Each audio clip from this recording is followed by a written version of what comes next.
It had been 3 years since he had come here. Now he was on the battlefield. Thunder was rumbling everywhere and people were shouting, and a man in red armor was in front of him. A young man with dark hair, wearing a dark cloak, raised his hand and caused the dance of the gates of heaven to dance. Dozens of Kaguras. Empire, year 430, early May. The guy looked at his first battlefield and clenched his fist. Someone approached and asked General Kuro if he was alright. It was Mino, a bull beastman of enormous size. The guy, smiling, trembled and said with a smirk that he thought he was about to shit his pants. Smirking, Mino said he was surprised that General Kuro joined the army like that because his father told him that the sons of aristocrats attend military school. Of course, it's not for him to say this, but wouldn't it be better for them to retreat now? They wouldn't gain anything from it. Smiling, the boy said that he was sure he would have lost more if he ran away. He thinks he would gain more by fighting. And how can he run away leaving his guys behind? Supporting the damned won't do him any good. That's what Mino thought and even said, but Kuro replied that it's not about supporting them. The cursed list consists of elves, dwarves, beastmen, and other races. Being cursed in this world is very humiliating. They are often discriminated against. Mino looked ahead and said that he understood where the general was coming from. But would the hastily made structure be able to stop their forces? At the same time, people of completely different races were reinforcing the structure on the field. Kuro looked at Mino and then at the creatures, or as they are commonly called here, the damned, who were building the barricade. Mino asked if it would be better to use guerrilla warfare against them. Kuro then said that he would like to reduce the number of opponents, but in that case the whole plan would go to waste. The kingdom of St. Algoit belonged to the Keef Empire, which is now at war. The hottest battle is taking place in Emperor Noji's territory. Why would they deliberately attack the territory of Marka, which is not their way at all? Besides, they chose to go through the forest. Kuro didn't know much, but he knew that they needed to prepare well since they had 10,000 soldiers and Kuro himself only had 1,000. It would have been great if reinforcements had arrived in time to help, but Kuro requested reinforcements 2 days ago, and his commander, the Lord, the Marquess of Araxes, and the other allies don't even give a sign. The boy looked towards Leo and asked about how she was doing over there. Leo, who was now sharpening his knife, said there was no problem, and seeing his attitude, Mino became furious.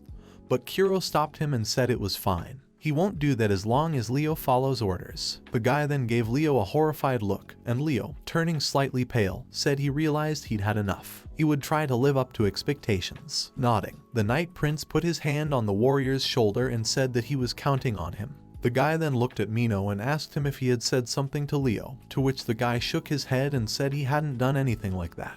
The one who scared him was Kuro himself. The surprised guy looked questioningly at his subordinate, and the latter explained that the general had very cold eyes. Thinking about it, Kuro said that a leader shouldn't show his emotions widely. Those who became commanders a few days ago often say that. Smirking, Kuro said that Mino had just become an assistant commander, didn't he? Smiling, Mino said that even if his title changed, he would always keep an eye on Kuro-san. Chuckling, Kuro said that was rude. Well, some might say that being a commander is like being an aristocrat. But he almost dropped out of military school when it was just a little while before graduation. Plus, he has to repay the parents who raised him. That's why he couldn't die here. Looking over the fence, the guy said he would stop them no matter what. The guy asked the lizard if he was in good shape, to which the guy looked at the guy and got teary-eyed. Seeing this, the guy thought to himself that it looks like this guy is hungry. The lizard turned around and said that there were enemies ahead. Seeing their numbers, they must be scouts. At the same time, Mino looked at the general and he said that he didn't want the scouts to give anything to headquarters, so they should deal with them.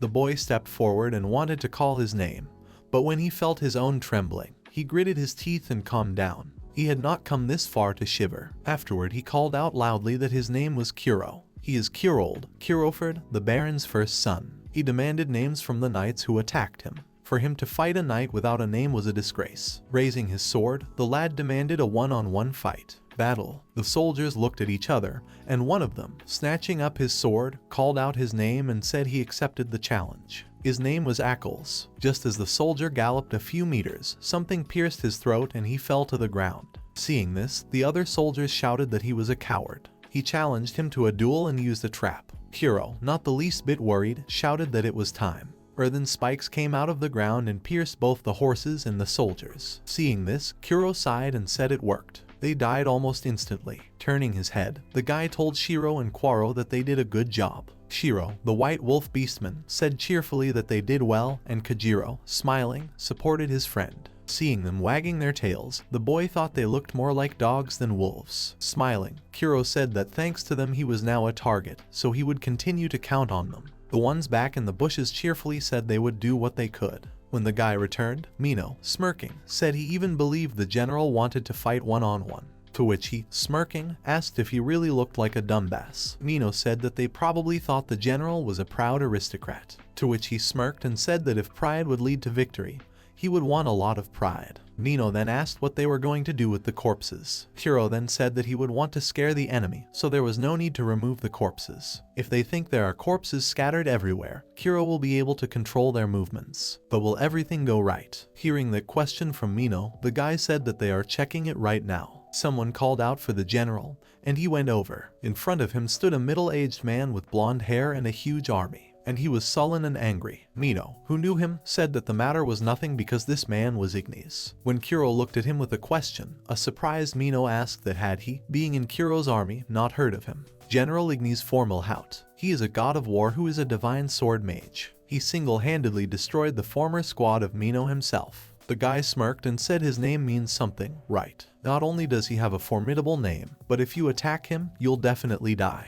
Mino asked the guy what they were going to do, and the guy swallowed and said that of course he realizes he's a formidable person. But Kuro can't just give up now. They're definitely not going to back down. The battle began, and the opponents rushed to their barricades. From behind the barricade, the dwarf controlled the archers, who shot as hard as they could. Due to the fact that the archers were elves, the arrows were shooting fast and the arrows flew without stopping. The warriors of the damned also deployed on the field. The lizard chopped without sparing anyone, while his highness and the tiger, covering each other, destroyed the enemies by the dozens. The opposing general ordered the army to destroy the fence and capture them, but there was a meat grinder ahead, and from behind someone grabbed those approaching the bushes and destroyed them. The unknown threat made the soldiers panic and shouted at each other to stop, but it was too late. The soldiers rushed forward, to where there was war, where there was death, and where there were the damned. Kuro, seeing that things were working out in his favor now, smiled. The plan was moving forward, so at this rate they would win.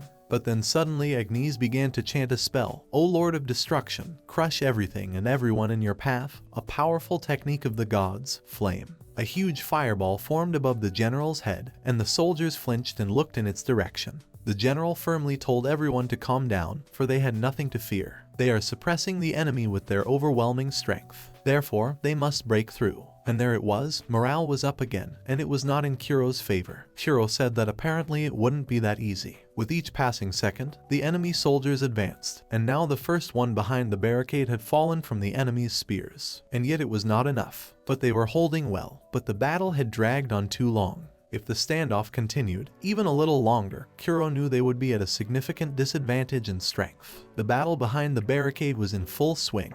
The beastmen were raging, destroying everyone, but the soldiers were eager to lose as well. Kuro's strong fighters were attacked several times, and so Lizard was beaten, and one part of the barricade broke through following him. As soon as the barricade was broken, the enemy soldiers sprinted towards Kuro's army. Mino immediately rushed forward, and Kuro ordered them to close the gap in the defense. Meanwhile, Mino chopped the soldiers to pieces with his axe, but it wasn't enough. Gritting his teeth, Kuro realized the danger of the whole situation, and then suddenly someone groaned. Turning around, he saw the soldier killing his subordinate, and realized that things were bad. A second later, Kuro turns around and the soldier rushes towards him. After another second, Kuro reaches out for his sword in panic, and the soldier swings his sword. The speed wasn't enough and the soldier slashes Kuro in the eye. There was no pain from the shock for about 5 seconds, and Kuro just stared dumbly at the ground, which turned into the sky. And as he fell, the pain came over him. Feeling the hellish pain, Kuro could barely hold on to the threads of consciousness and could barely stand up. But the soldier, seeing that the enemy was not dead, rushed back to him with a vertical sweep. Feeling tired, the guy remembered magic and used Jensukagura's spell. A dark sphere appeared in his hand and flew towards the soldier's head. As everything went dark and he didn't realize what it was, he panicked. Kuro squeezed his hand using space control, a forced movement. The dark sphere disappeared. The soldier's head disappeared and blood rushed from his neck. Breathing heavily, Kuro stood up and saw a pillar of flame. The pillar of flame was noticed not only by him, but also by the enemy general. The plan was simple. Before the battle began, Kuro picked up a special unit with a special mission. 700 soldiers of the army would be here on the front line and would withdraw the enemy army and hold it. And the remaining 300, a special elven squad, should suddenly attack the enemy base while their defenses are weak. The guy looked at the two commanders and said he would leave it to them. They nodded.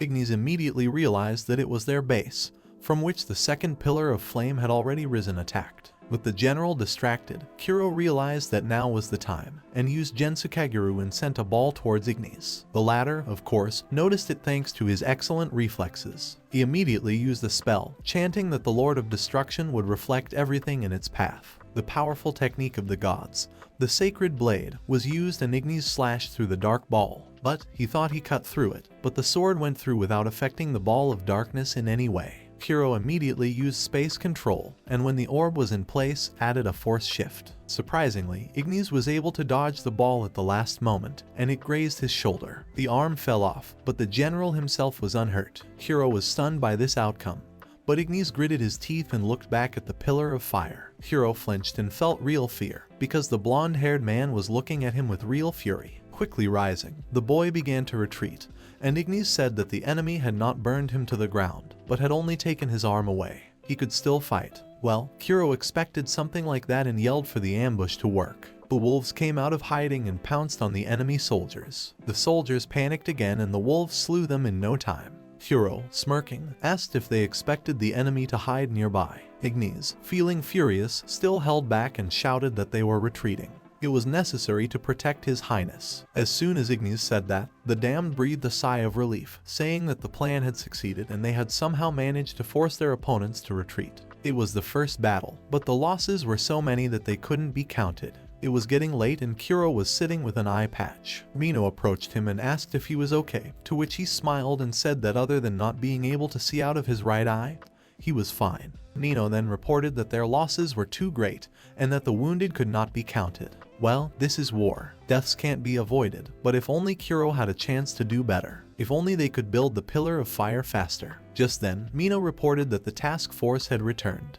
Kuro, walking towards them, was surprised. The elves were walking with difficulty. Some were supporting someone because of wounds, and some were not walking at all. The wounds were of varying degrees, from cuts to loss of limbs. Leading the way was a dark elf woman with gray hair. With difficulty, she bowed to the guy and asked him to accept her deepest apologies. The guy looked at her and she informed him that her name was Layla. When the Special Forces commander died, she took his place as second in command. Their losses totaled 253. The enemy onslaught was too great. On top of that, the time allotted to them according to the plan had long passed. Raising her head, the girl asked with an indifferent look to accept her deepest apologies. Kuro shuddered, for the losses were enormous. Less than 50 out of 300 had returned. He realized that he was actually sending them to commit suicide.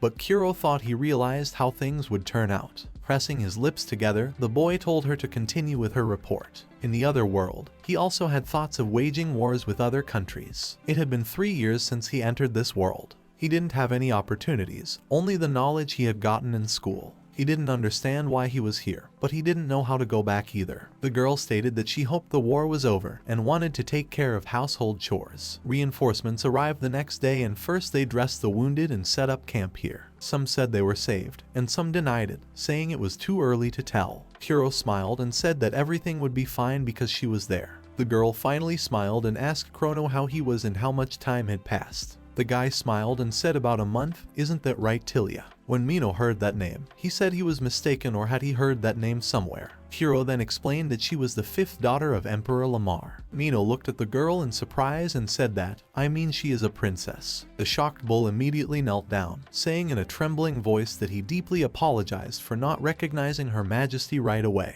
And when he saw how the general was acting, he said that if he acted like that, everyone's heads would fly off their shoulders, sighing. Tilia told the Minotaur to calm down. Kuro smiled and said that he and Tilia were classmates when they were at the military academy, so it was fine. Tilia folded her arms across her chest and looked at the guy and asked him to tell her more about the situation. Smiling, the guy said he didn't even know where to start, but he soon told me everything. The princess looked at the guy in surprise. After all, he had defeated Fomalgout General Igni. The boy said that he didn't think he had defeated them cleanly, rather he had just forced them to retreat. The The girl, smiling proudly, said that, as expected of the person she was counting on, she knew that if it was Chrono, it was bound to work somehow. The guy was grateful, of course, but even so, even though the plan had succeeded, his troops had been almost completely wiped out and the damage the special elven unit had taken was simply colossal. He simply couldn't accept her compliment. The guy's sad look made Tilia walk up to him and, lifting his chin, look him in the eyes. The girl looked into his eye and cast a spell. Almighty God, commanding pure and light order, divine technique, healing. The light illuminated the guy, and he felt the nagging pain in his eye gradually begin to pass. The girl, moving away from the guy, asked how he was feeling, and Kuro, taking off the bandage, touched the eye where the scar was, and said that it wasn't much better, he couldn't see anything anyway. The girl sadly said that with her healing power, it would be hard to get more results. Then the guy smiled and said that at least the pain had subsided, so he was grateful, smirking. Tilia said that the battle wound gave him honor. She's sure there's a cool heroic one-on-one fight waiting for him in the future. The girl noticed Kuro and Mino's dim gazes and said well or not. Kuro then asked if that general was really such an incredible person. Then the girl shouted that of course he was. His divine technique is stronger than all the techniques of the major gods who command fire, water, earth, wind, light, and darkness. He borrows his power from the god of war who commands scarlet red destruction, the best in attack power. Clenching her fist and snapping it, Tilia said that she couldn't even imagine the suffering he caused to the empire. Mino gently informed the general that it was a normal reaction, and the guy, feeling awkward, said that well, he didn't know that. The girl waved her hand and asked them about the situation, to which Kuro hesitated and said that General Ignis mentioned His Highness, so that means the prince is also here and leading the battle. Even though the issue of the succession to the throne had already been settled, it was normal that there were people who were unhappy about it. And to shut them up, he's trying to prove himself through achievements, such as defeating a neighboring state. But that will happen if they win. Kuro reports that they just lost a battle without an advantage, so they might not be coming anytime soon. Their forces to protect the prince had definitely weakened, and Kuro could only hope that his own subordinates would slow him down. Placing one hand at his side, the girl told the boy that he was getting his hopes up too high. But he's still pretty smart, isn't he? Kuro, looking at her, asked if the princess was mocking him, to which the girl replied that she was complimenting him. Completely unaware of General Ignis, he was able to clearly assess the situation and take the necessary action. Awkwardly scratching the back of his head, the guy said that, well, in his opinion, it was normal. Smiling, the girl said that if it seemed normal to him, that in itself meant it wasn't normal. Just then the soldier interrupted her, telling her that her tent was ready. The girl informed him that he was currently working in Herschel, and apparently he would have to stay a bit longer. That was why the princess had arrived first. Smiling, the guy said that was her way of trying to ask him for reinforcements. Well, maybe then she would give Duke Eric a few words on his behalf. The girl nodded, saying why not. And after that, the girl, having been to the camp, said that she really couldn't imagine a man who could, setting aside principles, come to the rescue and be a tough guy. Smiling, Kuro thanked her for getting up to speed quickly. The girl said that, well, after all, he just wants his friends around. Well, that's not a bad quality. So, a week later, in the castle town of Herschel, in one of the corridors of the manor, Kuro and Mino were standing next to a door. Smiling, the guy told Mino that he looked chipper today, to which the guy smiled and said that no matter what, he didn't want to make a big fuss or he'd get fired. Kuro opened the door and said it was fine, just let them just make it nice and quick. When they entered the room, there was a stifling silence. Everyone was looking at him with frowning faces, and the guy certainly understood that. Soon he approached Leo and told him they were here to see him and asked how he was feeling. The disgruntled lion said that nothing had changed. Of course he's sorry, but apparently he won't be able to fight for a long time yet. Leo said that it was a big surprise to everyone how he had proved himself. Being able to determine one's limits is one of the most important qualities of a good warrior. Clutching the sheet, Leo apologized for Kuro, Sama's right eye, and said that he would show that he was capable of protecting it. The boy smiled and thought it wasn't his fault at all. The guy nodded and said he was counting on him, to which the guy nodded back. Kuro wondered if he should decline her invitation. Every time he comes over, she just looks away. Mino said she's just bad at socializing.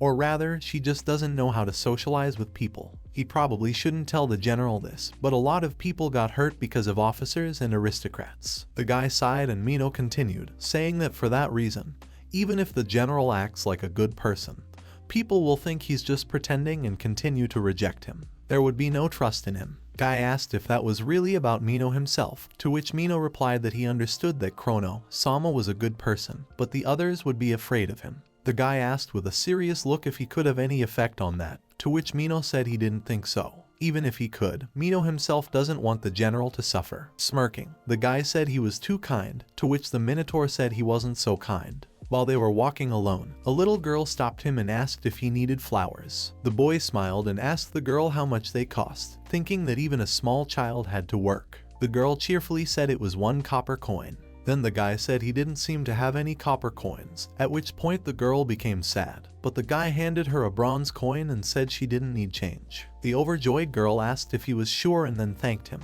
Looking at the girl, Mino skeptically told the general that even if he could be kind, there should be limits. Smirking, the guy said that was fine. He didn't want to go empty-handed. The hospital didn't have enough room for all the injured, so they decided to house the rest at the hotel. Right now, Mino-san was waiting in the restaurant on the first floor. As he approached Layla's room, the guy wondered what he should say to her. He was still nervous talking to her. Once the battle was over, they waited for the individual units to return. Only if everything went well. Only if the pillar of fire would rise faster. Or maybe the elves just got scared and scattered. These were the thoughts that came to his mind at that moment. But Layla came and was able to accomplish the mission even after the death of the squad leader. However, it took a lot of effort. Therefore, as a general, he must take full responsibility. Chrono could no longer see her smile and it was frustrating. Now he wondered how she felt about his visits. The boy knocked and told Layla he would come in and immediately froze when he entered. The girl was sitting unclothed in a prayerful pose and washing her face. The guy apologized in a panic and said he didn't want to peek, to which the girl indifferently asked him to close the door. The guy, shuddering, immediately did so and turned toward the door. He felt disgusted. Why was he standing here instead of waiting outside the door? The fact that he saw her naked body was a mere coincidence, but the fact that he didn't go out and wait for her to get ready was unforgivable. The girl let him know she was done, and the guy turned and wanted to bow. But Layla beat him to it, bowing and saying she was sorry. The guy was shocked and the girl closed her eyes and apologized for him seeing her ugly body. The guy started to deny and panic, saying she had a beautiful body. Besides, he should apologize. But the girl said that couldn't be true. Smiling, the guy said that. But it is true and he thinks she is very beautiful. Layla looked at his face, and then the guy held out flowers to her and said that he brought flowers for her to get better faster. The girl thanked him and even smiled slightly. Suddenly making up her mind, she asked the guy why he was so nice to her even though she was a half-elf. The guy asked her in surprise that she was really a half-elf, to which she asked that he didn't know it that way. The guy shook his head and said he had no idea. Half-elves are those who are born from a human and an elf. Now that he thought about it, her ears are a little smaller than other elves. The girl with an expressionless face said that was understandable, and then Chrono, smiling, said that she thought Layla was a brave girl. The girl froze, and then, trembling, asked what that was, even though she was half-elf. Then Chrono said that even if she is a half-elf, his opinion of her won't change one bit. Although he can't be proud of himself, he is proud to have a brave subordinate like Layla. His words made the girl blush and tears came to her eyes. Seeing this, the guy panicked, and then the girl, rubbing her eyes with her hands, said that everything was not as it seemed. She apologized, and seeing that she was trembling, Chrono said that then he would come back later. As he left, he cast one last glance at the crying girl. The guy remembered those words of hers more than once on his way home. Placing his plate on the table, he was told that he looked so gloomy since he came back. Looking up, Chrono saw Sheila. The girl was embarrassed, saying that she told them not to call her by her name but to call her Madam. The guy apologized to Madam, and she asked about what was wrong with Layla. The guy looked away and remembered that awkward moment and thought he couldn't say he saw her naked and crying. In the end, he said that nothing much had happened. He then asked how business was going, to which the girl looked around her hotel and said it was as he saw it. The business was going well as long as her husband was alive. But after a few years, because of taxes, she no longer understands what she is working for, and because of that the business is at a loss. What is this Marquis Areseks thinking? The girl then asked about what happened to the kingdom of Sint Algo. Raising his head, Chrono said that he didn't have exact information, but he thought that the chances of fighting them again were slim. Then Mino, smiling, said that the general, that is Chrono, was the one who drove them away instead of Marquis Isekai'd. The girl looked at the boy in surprise and he smiled proudly. Mino also said that their general Chrono was the one who chased away the kingdom of Sint Algo. The girl said in surprise that this little boy was able to do that. It seemed she shouldn't judge others by their appearance. And besides, if you looked closely, he had a rather handsome face. Sheila walked over to him, and he saw right in front of him these magnificent mounds of rather exposed surfaces. He looked a little embarrassed, and then the doorbell rang and an old man came in. The old man apologized for distracting General Chrono and identified himself as Cider Window. He added that he was Lady Tilia's subordinate. Lady Tilia was looking for him and had instructed him to find Chrono. The lad, after saying goodbye, said well, he would come as soon as he could, and then left. The old man informed him that Lady Tilia was waiting for him in the study of the Marquis mansion. When he entered, he found her in an armchair with a displeased face. The girl informed him that he was late and it was difficult for her to wait for someone for a long time. To which the guy smiled and said that he got here as fast as he could and then asked about what happened. The girl said that she wanted him to know why she was now in Marquis Isekai'd's office. Hearing this, the lad sensed that nothing good was going to happen here and turned around. Of course, he wasn't allowed to get away with that, and the pen drilled a hole right within an inch of his head. With cold sweat streaming down his face looking at the pen, the guy sighed and turned around and asked if she really needed to use Heaven's Door in a situation like this. The girl, chuckling, said that it was important and she was sure God would forgive her for such behavior. In fact, there is an anonymous report about the embezzlement of the military budget by Marquis Isekai'd. That's why she came here to investigate. The guy asked if there was any evidence and the girl said she was still investigating.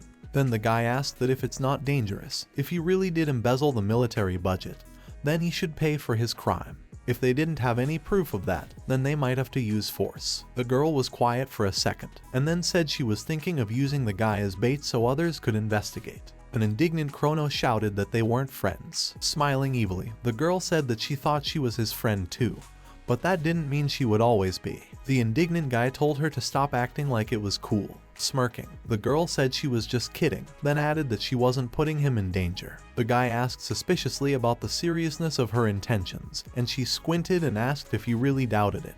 She's sure Rex knows there are advantages or disadvantages to killing Chrono, so would Chrono help them? Sighing, the boy smiled and then nodded. He will help them, but they shouldn't expect much. The girl smiled and said, he belittled himself too much. He won the military school exercises and even fought General Ignis, the imperial family, and the soldiers of the Sint Algo kingdom and won. He should be proud of himself. Smirking, the guy said that if he was so cocky, he would have died in the first battle. After that, he walked out and saw Mino waiting for him at the gate. The Minotaur asked him how it went, and the lad said it was fine, but he was a little tired. Then Mino said that they have been working since morning, and he is different from other generals. He even visited a subordinate half-elf to find out about his well-being. Well, Chrono thought that he was just doing his job. Although there are no such concepts as freedom, equality, and human rights in the Nef Empire, this world lacks common sense and is very different from his past world. But thanks to Tilia, he was able to arrange to visit the wounded. Mino said that if he wasn't a general, she wouldn't have done it for him. After all, instead of working hard at another job, they could work at a job that used brute force to earn 1 gold coin just for swinging a sword. The guy nodded and then suddenly stopped and said Mino said 1 gold coin. Did he know that a soldier's monthly salary was 2 gold coins? Mino sighed and said that, well, they already think it's normal, so it's good if they pay at least 1 gold coin. Chrono didn't expect to learn new information so soon. Mino, seeing him pensive, asked what the thing was, raising his head. The boy said that Tilia had asked him to find evidence of the embezzlement of the military budget. Startled, the Minotaur began to look around in panic and whispered that he shouldn't say such things in public. What if someone heard them? What if Mino himself turned out to be a traitor? Smirking, the boy said that if that was the case, he wasn't good at picking people. Awkwardly scratching his head, Mino said that from the looks of it, the general seemed to be interested in investigating.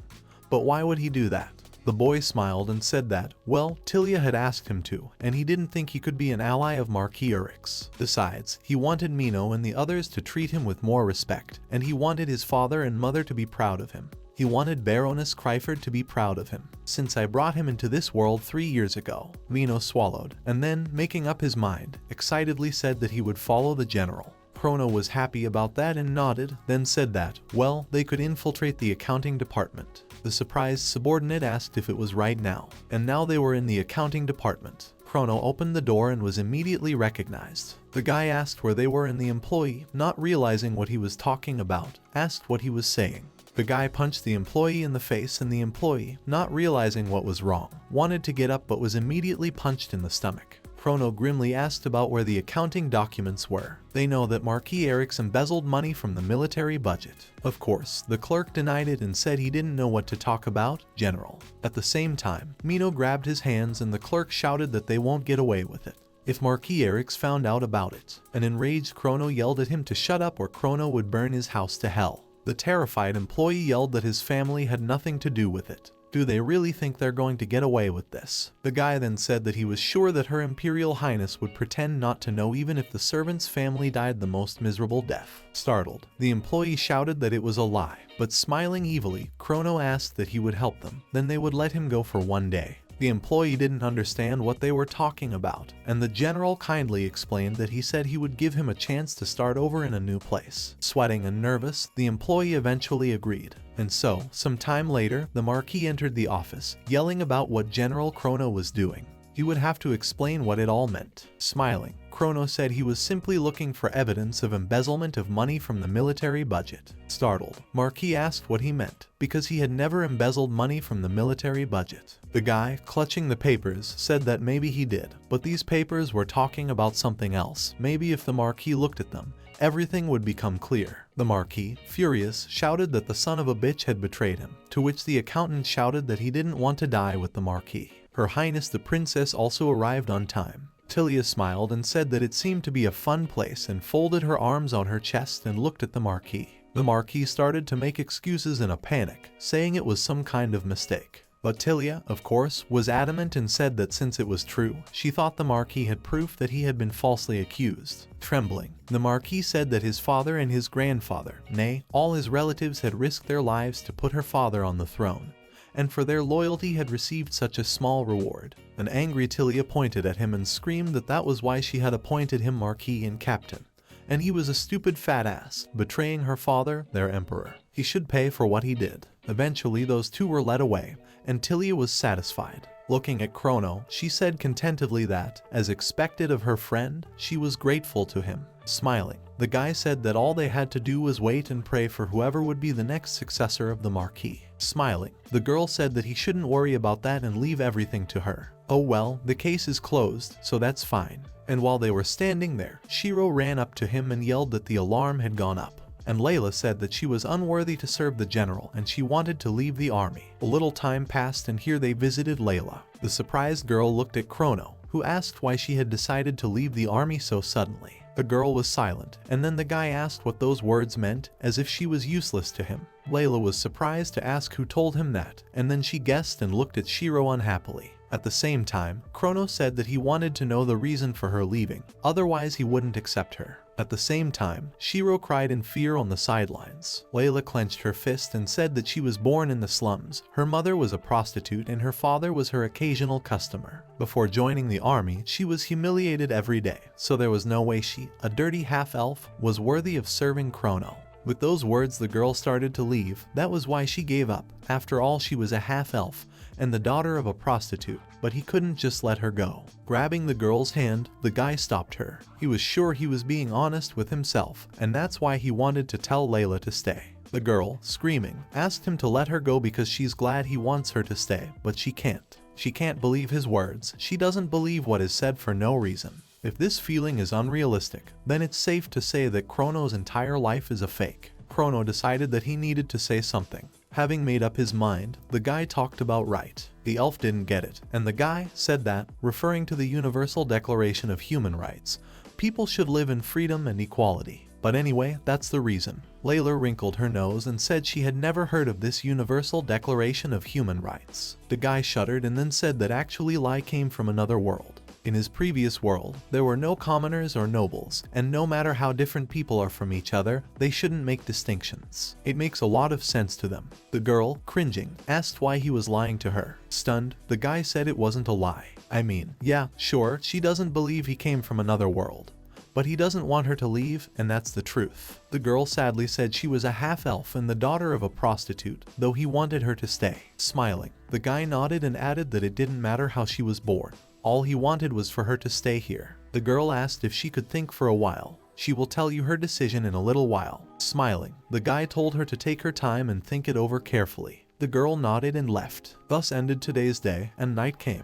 At the mansion, the guy sat on his bed complaining that he was tired. But he hoped the elf girl would stay after all. There was a knock on the door, and the lad looked at the door in surprise. Who would even be knocking at this hour? Well, he had nothing to lose. So he got up and opened the door, and when he saw Layla, he was very surprised. The surprised guy asked how she even got to him so late. Did she sneak up on him? The girl nodded and the guy told her to get in quickly. They stayed in the room. The girl apologized for that and then turned around and added that she had thought and decided after all and threw herself into the guy's arms and said she loved him too. The embarrassed guy supported her and asked about what she was saying. The girl asked if it bothered him and he said it didn't, or rather, but he was glad. Deep down, he didn't understand how it had come to this at all. He needed to resolve this misunderstanding. The guy asked her to sit down, and she of course agreed. The girl was clearly nervous, and seeing that, the guy was nervous too, thinking that it was only getting more complicated. He definitely needed to do something. Now that he was looking at her so intently, she looked really quite beautiful. Damn it, that's not fair. Embarrassed, he turned his head, trying not to think of vulgarities. Suddenly the girl called out to him,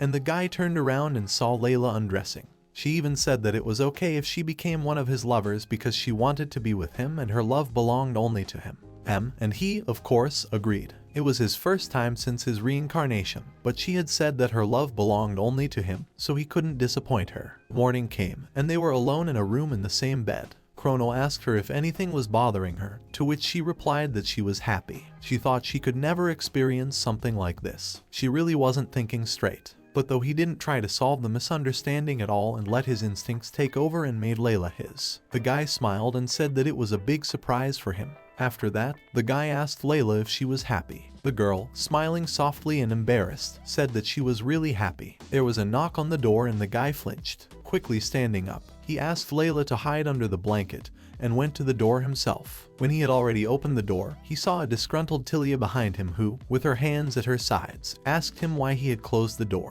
Smiling awkwardly, the guy said he didn't think it would be her. He then asked why she was here. The girl then said she wanted to talk about something. It wouldn't take long, so could she come in? The guy yelled that he just got up and the room was a big mess, so no. But she objected, but Chrono insisted on his point. Kicking her out, Chrono said he'd be out in a couple seconds anyway, so she should wait for him in the office. When he entered, he sighed heavily. When the girl called out to him, he smiled and said he had to go so she could make herself at home.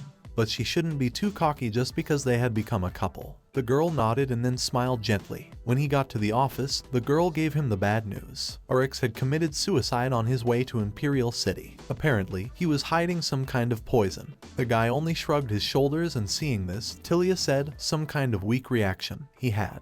To which he awkwardly scratched his head and said that, after all, he had been sentenced to death. Chrono wouldn't be surprised if he tried to avoid it. The boy then asked what the good news was. Tilia smiled broadly and said that they had found a successor to Marquis Oryx. The guy strained a smile, realizing that nothing good was in store for him, and asked if he could go home. He felt sick to his stomach. Of course, the girl refused and said that Chrono would be the successor. Smirking, the boy said he guessed right. And then, scratching the back of his head awkwardly, the guy added that, but he couldn't. For one thing, he wasn't very good at managing estates, and he was thinking of becoming Baron Crawford in the future. Tilia then said that it would be a few years before he became Baronet of Crawford, didn't she? In the meantime, they need to decide what to do right now. Well, he finally admitted that she was right, but why him? It was hard for Tilia to explain, but in short, she had high hopes for him. Embarrassed, the guy said it wasn't that hard. Smiling, the princess asked him if he agreed, and the guy eventually agreed. In the end, Tilia helped him a lot. After that, the guy asked about the budget, and Tilia said there was none. She gave the entire fund to the employees she fired. Because of that, there was not a single copper coin left in the treasury of the Marquis Castle. The surprised fellow asked that he had dismissed the workers in the same way. Tilia explained that it wasn't the best idea to hire Marquis Oryx's servants because they might also turn out to be corrupt. Well, that seemed to be true, so the guy agreed. But there was still a problem. No money, no people. How should he even run the estate? Then the girl said he should collect taxes during October while he could. The indignant guy asked, how the hell is he supposed to survive? Sighing heavily, he relented and said that now he had to think about how to make some money for the budget. A while later, he used his subordinates to move things around. Nino asked where he should put the statue, and the guy told him to just leave it where it would look good. After that, the guy thanked everyone. Even though they had just recovered from that battle, they still agreed to help him. Of course, the subordinates didn't mind. Nino said that it wasn't worth thanking, but was the general sure he wanted to do it? All these items he collected in the center are from the Marquis collection. The guy, upon hearing this, said he had been appointed the next Marquis, and the soldiers were happy to hear this and congratulated him. But then the guy added that they didn't have any money, so he thought of selling the former Marquis collection. Of course, the soldiers exaggerated. They decided to take an inventory first. The guy turned to Leela and asked if she would help, and he would name the names of the items. She would just need to write down their names. The girl started to hesitate and the guy asked what was wrong.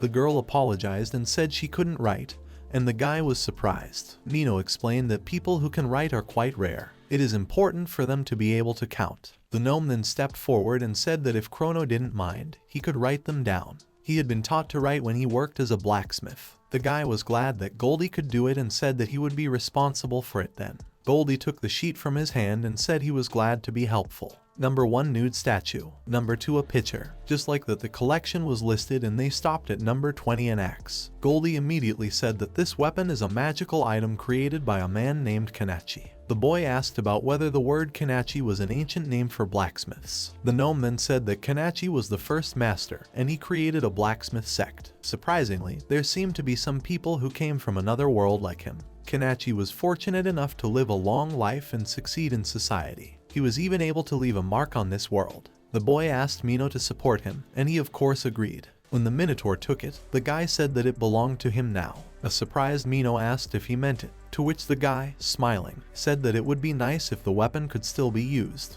The guy then looked at the swords and asked Goldie if it was possible to mass-produce such weapons, to which the guy replied that they could produce them if they had a workshop. The guy took the bow and thought about the workshop. Even if he didn't want to spend a lot of money, it would be nice if his subordinates had quality weapons so they wouldn't just die for nothing.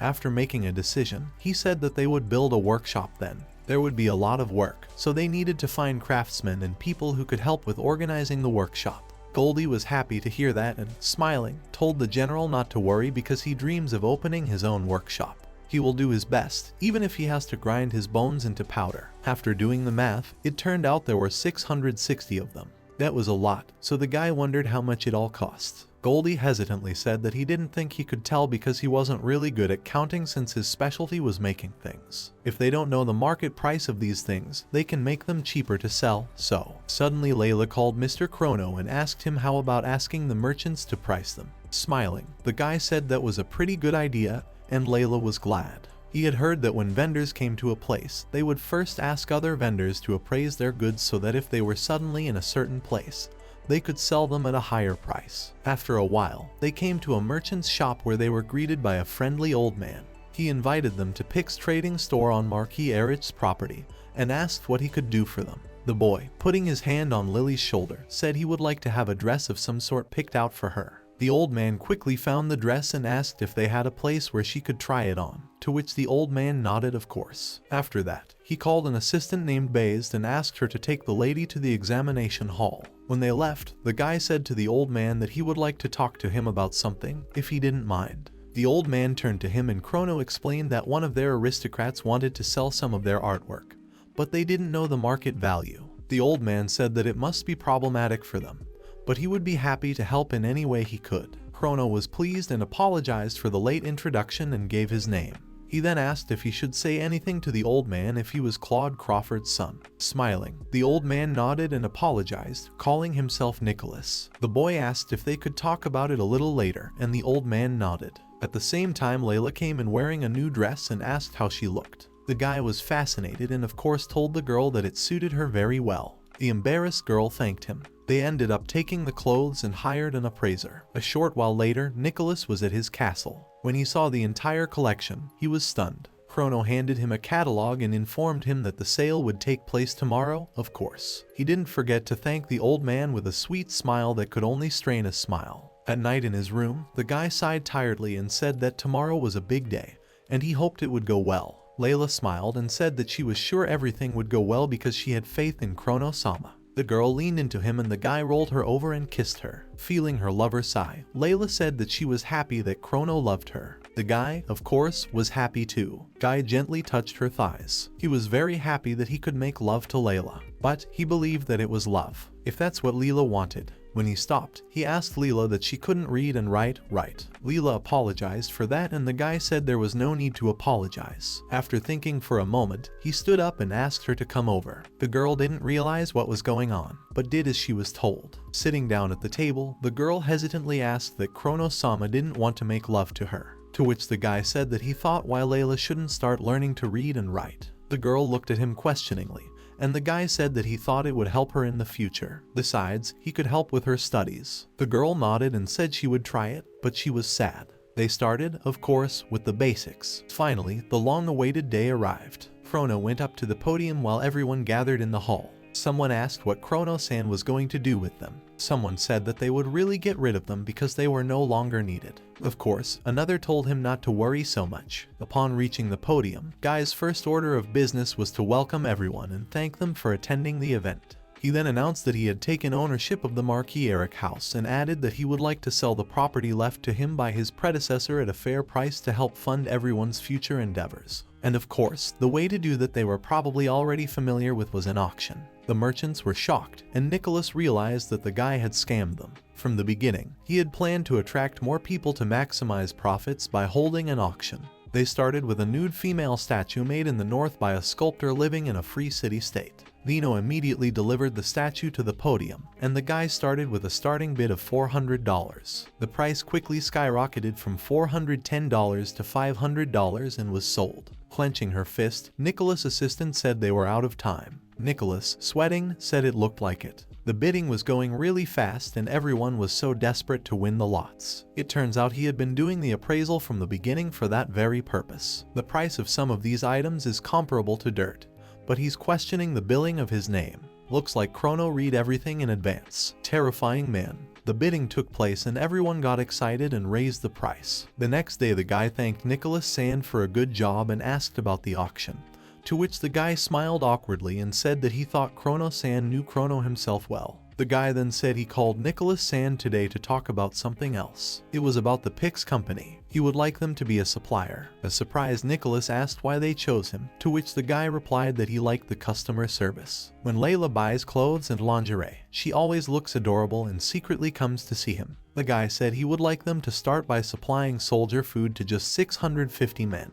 How much would that cost? After the agreement, they thanked each other, and Chrono asked about a 5-year contract. When they had more soldiers, they could increase the amount based on what Nicholas had just said. Nicholas wasn't sure if they would fire him immediately if there was a crop failure. Wouldn't he be fired immediately? Then the guy said that was why he wanted to sign a 5-year contract with him. Nicholas hesitated, because even during a good harvest, there are risks involved in storing it. It can be difficult. Seeing his concern, Chrono said that as long as he maintains his productivity and a certain level of quality, they will continue to buy from them. Can you imagine, Chrono? Looking at that smiling boy, Nicholas swallowed, thinking that the boy could see right through him. In the end, he accepted the contract. As the boy said goodbye, he thanked Nicholas and Nicholas did the same. Then he asked Chrono-sama if he was really an aristocrat. Of course, Chrono had quit. In the past 2 days, the accumulated profit was 30,000. Well, Chrono thought this October would go well. The next task was to recruit people to serve as recruits for the army. The arrow hit the bullseye,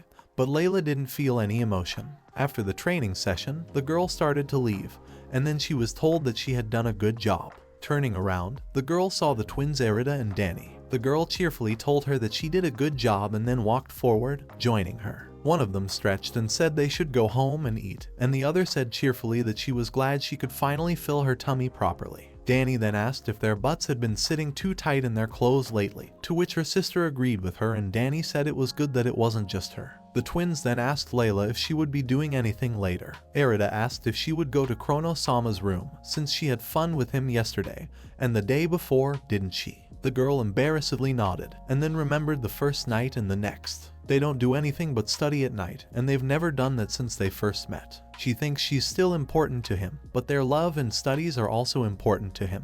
Erida, embarrassed, clutching her cheeks, asked if Chrono-sama wanted to call them. Then Danny told Layla that if she got tired, she could recommend them. Looking ahead, Danny said that someone was standing in front of the barracks, to which Erida said that it must be someone from the delivery service. Nicholas, noticing Layla, said he'd brought the ingredients and asked where Chrono-sama was. Layla asked for a moment, then pulled out a balloon. Erida, interested, asked what it was, to which Danny replied that it was a glass balloon.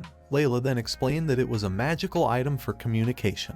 Then she told Chrono-sama that Nicholas from the delivery service had brought the ingredients. The guy then asked Layla if she could pick them up for him, and the girl got worried. Chrono told her to just check the shipping papers, and if the numbers match, then everything can be picked up. It's pretty straightforward. Eventually Leela agreed, and Nicholas asked if he could leave them a check. The girl bowed and started with the wheat and checked to see if the numbers matched. A while later, the check was completed and Nicholas asked her to sign the document. The girl of course agreed, and when she signed, the twin sisters looked at her in surprise, asking when she had learned to write and read. The girl awkwardly replied that she had been taught by Chrono-sama. Squinting her eyes, Danny said that even though they were quite busy, apparently they still had a lot of free time on their hands. Erida then opened her mouth in surprise at the imperial family, saying that Leo was actually only studying with Chrono-sama in his room every night. Seeing that Layla didn't deny it, the girl got angry with her. Danny screamed that yes, Layla could do anything. She couldn't believe that Layla had chosen to study.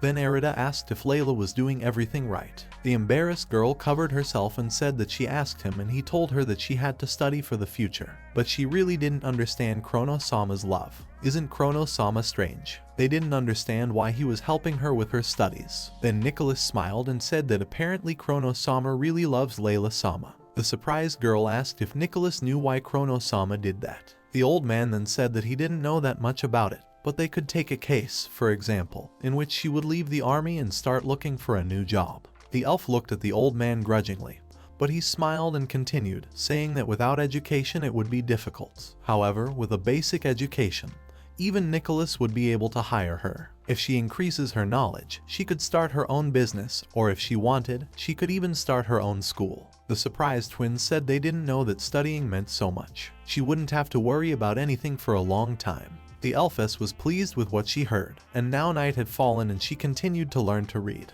And all gods had to follow the rules. Those who understood them became light. Those who rejected them fell into darkness. The light ones ascended to heaven, and the dark ones descended to earth. The girl pressed her lips together and turned to Chrono. Putting the book on the table, the girl said that she finally understood his love for her. The embarrassed girl said that Chrono himself had secured her future, to which the guy, smiling, said that with a basic education, her business opportunities would increase, and that was exactly what he thought. Then the girl fell into his arms and said she was ashamed. Even with all her thoughts about Chrono himself, she didn't realize the reciprocity of the feelings. The surprised guy asked if she was unhappy. Smiling, the guy stroked her cheek and said that since he was the owner of this house, he should think about it more. He's not as nice as Leela thinks he is. The girl smilingly supported him by his hand and asked him to show her all his love tonight, and they started loving each other. They loved each other passionately, tenderly, and affectionately. She suffered several times while living in the slums. In her case it was physical abuse, but now it was different.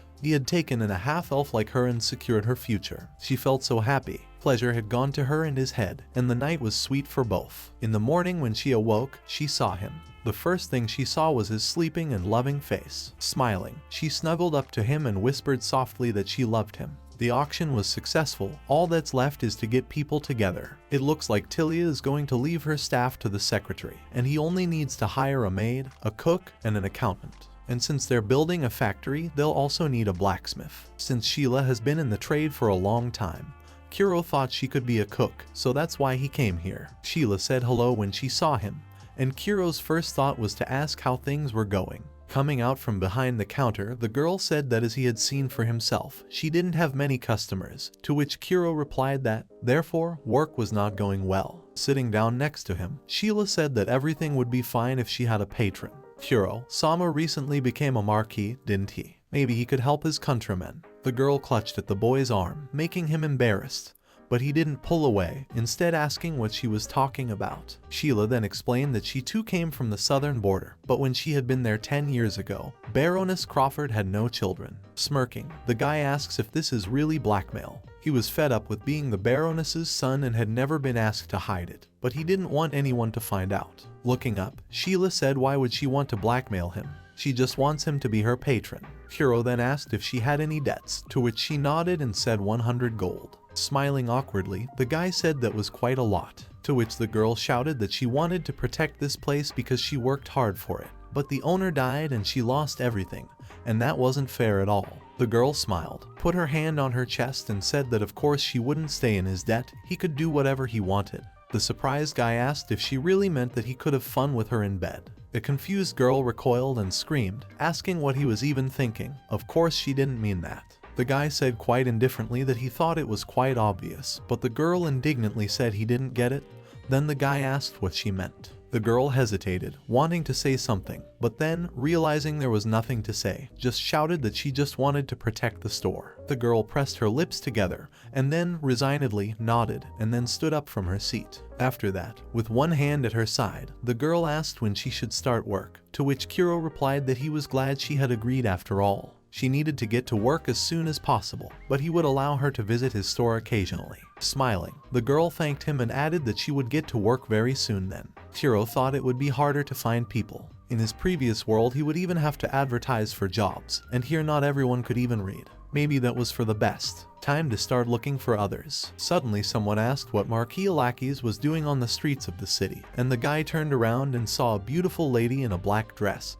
But he didn't recognize her, so he immediately asked who she was. The demon lord smiled and said that she was gathering information. Kuro tilted his head and asked about that. Then why did she choose to talk to him? The girl smiled coquettishly, walked up to him and gently ran her finger across his chest, saying that he was the same person that General Ignis lost to. So she was interested in him then. And what kind of people he's looking for. The guy looked at her in surprise and she turned around and said he had recently become a marquis. Probably needed an accountant. Smiling awkwardly, the guy nodded, and then the girl asked if he wanted her to give him the information. Of course, it wasn't free, but don't stress so much, as she could tell him about her charges.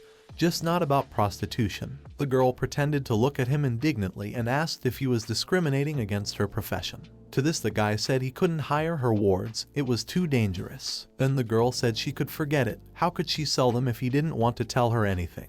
But does she know that she has slaves, very intelligent slaves? Not many of them, but they are still there at 20 gold pieces apiece. Although the guy was worried about their fates, he couldn't afford it. Besides, he didn't want to become a slave owner, though he thought it would be nice to have a trusted accountant. The girl asked if anything was wrong with him, and the guy scratched his head tiredly and said it wasn't worth talking to him. The girl said she does have people like that. Besides, it's legal to be a slave owner in this country, so he should think twice. She will contact him when she finds an experienced accountant.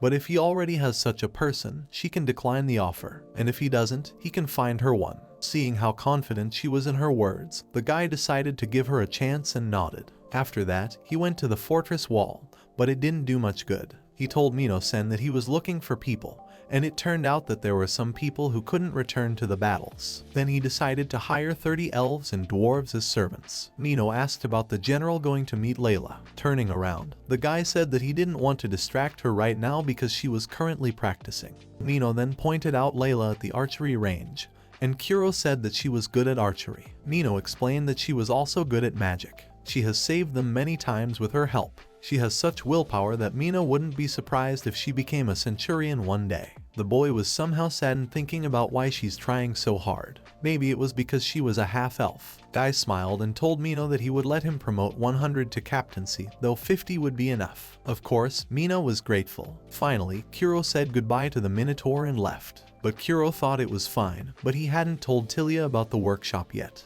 When he was walking down the street, he saw that girl with the flowers. He saw her selling flowers and it looked like she was sick. Suddenly, a carriage pulled up to him, and the guy flinched and shouted to her to be careful. The flowers fell, but Kuro still managed to save her. The guy asked if she was okay, and someone from the carriage yelled for them to see where the rod was. Meanwhile, the girl saw the flowers on the ground and rushed to the ground in terror. Seeing them spoiled, the girl said with a tremor in her voice that she would have to sell them. The boy sat down beside her, supported her by the hand and said that he would buy everything from her, including the basket. The girl was delighted at these words, and then when she saw him she apologized, saying she couldn't charge him for it. The boy wondered if he sounded like an aristocrat now. He would never have thought of himself that way. Feeling awkward, the girl said she didn't even know. Then the guy asked what she would say to him buying her a new basket and flowers, then she could work off what she lost. But she had nothing to worry about, she wouldn't owe anything. The girl hesitated, but the guy held out his hand to her and, smiling, asked her to accept his offer. The girl finally agreed, and then the guy introduced himself and asked her what her name was. The girl said her name was Allison and thanked Kuro, seeing that she was breathing heavily. He said she needed to rest and he could walk her home.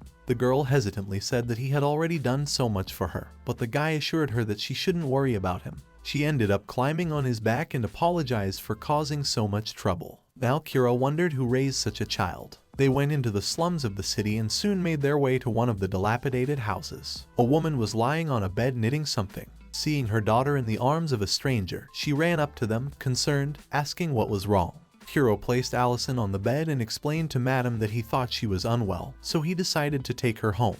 The woman nodded and hugged her daughter, saying she didn't know who he was, but she was grateful. The guy said it was dangerous to be out on the streets at night, so they should stay home. The woman thanked him and the guy smiled and said that before he left, he could talk to her. The woman asked anxiously. Allison was put to bed, and they sat down at the table. The guy then asked her if she had worked for aristocrats before. The woman, shuddering, said he had correctly noticed. She then introduced herself as Alyssa and added that she had been a maid for the Marquis. But then her health deteriorated and she was forced to leave. The guy nodded and then introduced himself as Chirono Crawford and added that he himself had recently become a Marquis. The woman shuddered and asked about what had happened to the previous Marquis, to which the guy said that he had been accused of corruption and had committed suicide. The woman got sad somehow and the guy added that he had accused him. The surprised woman looked at him and asked why he was saying that. Smiling, the guy said he wondered how she would react. Maybe she wouldn't pay attention. The guy thought she would start defending Marquis honor, but it seems like she's just grieving for him. But the guy said he wanted to get back to the conversation. All the previous employees were fired and now he's looking for new ones. Doesn't she want to be a maid again? Kuro thought it would be great to hire an experienced maid. The woman hesitantly said that it would certainly be an honor, but she couldn't work. Kuro added that despite that, his offer still stands. As soon as she was well enough, he would be expecting her at his place. The woman looked up doubtfully and asked why he was doing this. Smiling, the guy looked at Allison and said that she had raised a beautiful daughter. He thinks she will do a great job as the head of the family. Looking at her sleeping daughter, the woman, having made her decision, said she agreed and then thanked him. He returned home with them and told Tilia all the details. Empire 430, early June. The meat was elegantly sliced and picked up with a fork. Kuro was happy from the bottom of his heart. After all, he hadn't eaten meat in 2 months, and here it was so delicious. Tilia, who was sitting opposite, was elegant like a true aristocrat. After tasting a piece, she put aside her fork and knife, and after gently wiping the oil from her lips, she raised her head. After that, the girl said that she admired how quickly Kuro had found servants and cooks, and the opening of the workshop was also a big deal. She couldn't help but pay her respects. However, Tilia squinted at Sheila and asked if he could have found a more experienced cook. It seems he chose her based on some of her other qualities. Of course, Sheila was embarrassed by the remark. Frowning, the girl said that he was such an adult and he was making silly mistakes. He still has to learn and learn. He should fire her first. At this time, Sheila, smiling, apologized and said that she and Kuro-san were bonding. Tilia raised one eyebrow, and Kuro explained that she was working to pay off a debt. What was her debt? A logical question was asked, and the girl's response was that Sheila had a debt of 500 gold. Squinting her eyes, the princess asked if it was worth it. At the same time, Sheila put her charms on the guy's head and, smiling caustically, said that the princess wouldn't understand the charms of maturity. The confused guy asked what she was talking about, to which she replied that he wasn't eating right, so she could feed him.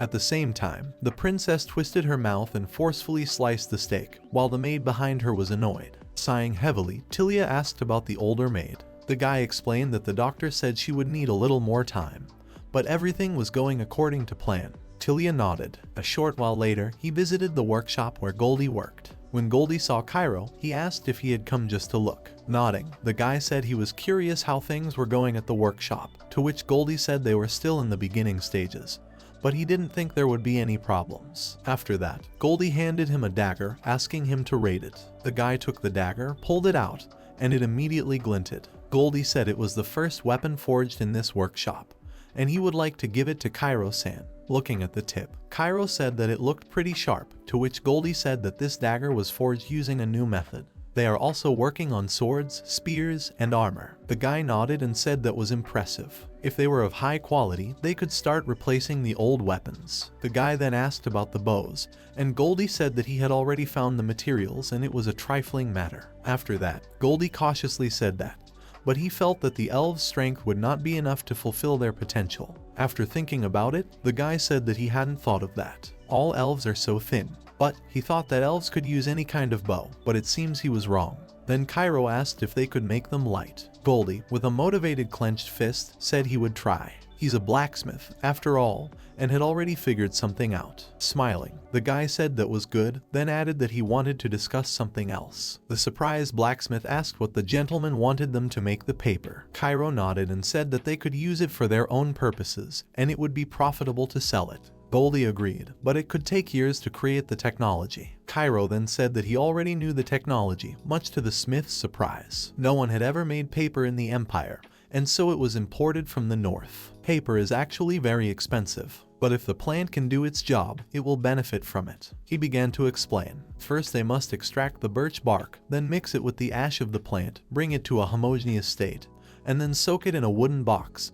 And that's it. After listening to him, Goldie said that was too vague an explanation. Smiling awkwardly, the guy said that well, he'd only seen it once. The blacksmith then said that something told him that it was doable, so he would do his best. Nodding, the boy said he was counting on him. As they left the workshop, he saw a very expensive carriage, and then out of which came the woman who had caught him some time ago. Going up to her, the lad said hello to her, and the girl said she was glad to see the young Marquis. The lad asked if she had come with an offer, and she leaned over, nodded, and said she had found a slave to match his request. Afterward, they visited her store. The surprised guy, embarrassed, said it was a brothel. Smirking, the girl told him not to be so nervous, even though it was very nice. Then, smirking, the girl said that if he didn't like the word brothel, he could call this place a gentleman's paradise. Smirking, the guy said that didn't change the point. Sitting down on a chair, the girl said that wasn't true. You could put it this way, it's not selling your body, it's helping those in need. The guy looked at her skeptically, to which the girl said they were looking for a new home for the slaves. After that, one slave girl was brought to the podium. The girl introduced herself as Shia and added that she works for the Baron as a maid. The host said that Ms. Shia is in good health and the starting price for this innocent girl is 10 gold pieces. The woman said that she was a healthy virgin. The guy looked at her questioningly and the woman explained that all slave traders say that.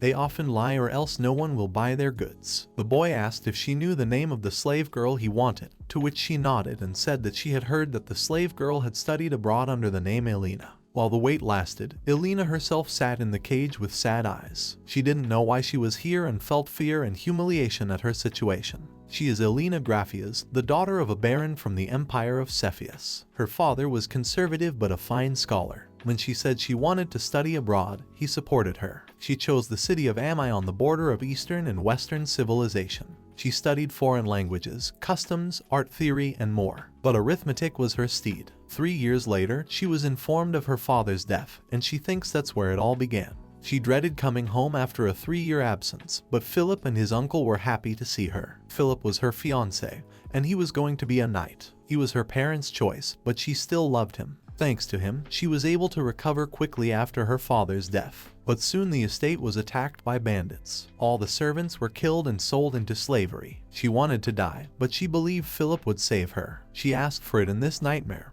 and so when the light illuminated the cage, she shouted to Philip to save her. But the man, looking at her coldly, asked if she had really gone mad from the beating. The girl backed away in fear, screaming at him to stay away from her and being poked with a stick to shut up and walk. Falling over in pain, she still couldn't fight back. The man said they were going to an auction and it was her finest hour. As they walked past the mirror, she saw herself, all battered, crumpled, bruised, and abrasion. She was stunned and wondered what was wrong with her. She had been told it was all because she had been naughty, but she couldn't believe it. No, that wasn't her. How could she be like this? So ugly. She was told that she claimed to be smart, but in fact she turned out to be no smarter than the other slaves. The girl could not appear in such a state and rushed to the man, asking for permission to wash herself because no one would buy her in such a state. Irritated and disgusted, the man kicked her, shouting that she was a filthy pig, and then, grimacing, said she had nothing to worry about because if she didn't buy, he would beat her to death. She would be in agony for a long time. She kind of wanted to die, didn't she? So she can wait a little longer and she'll be fine.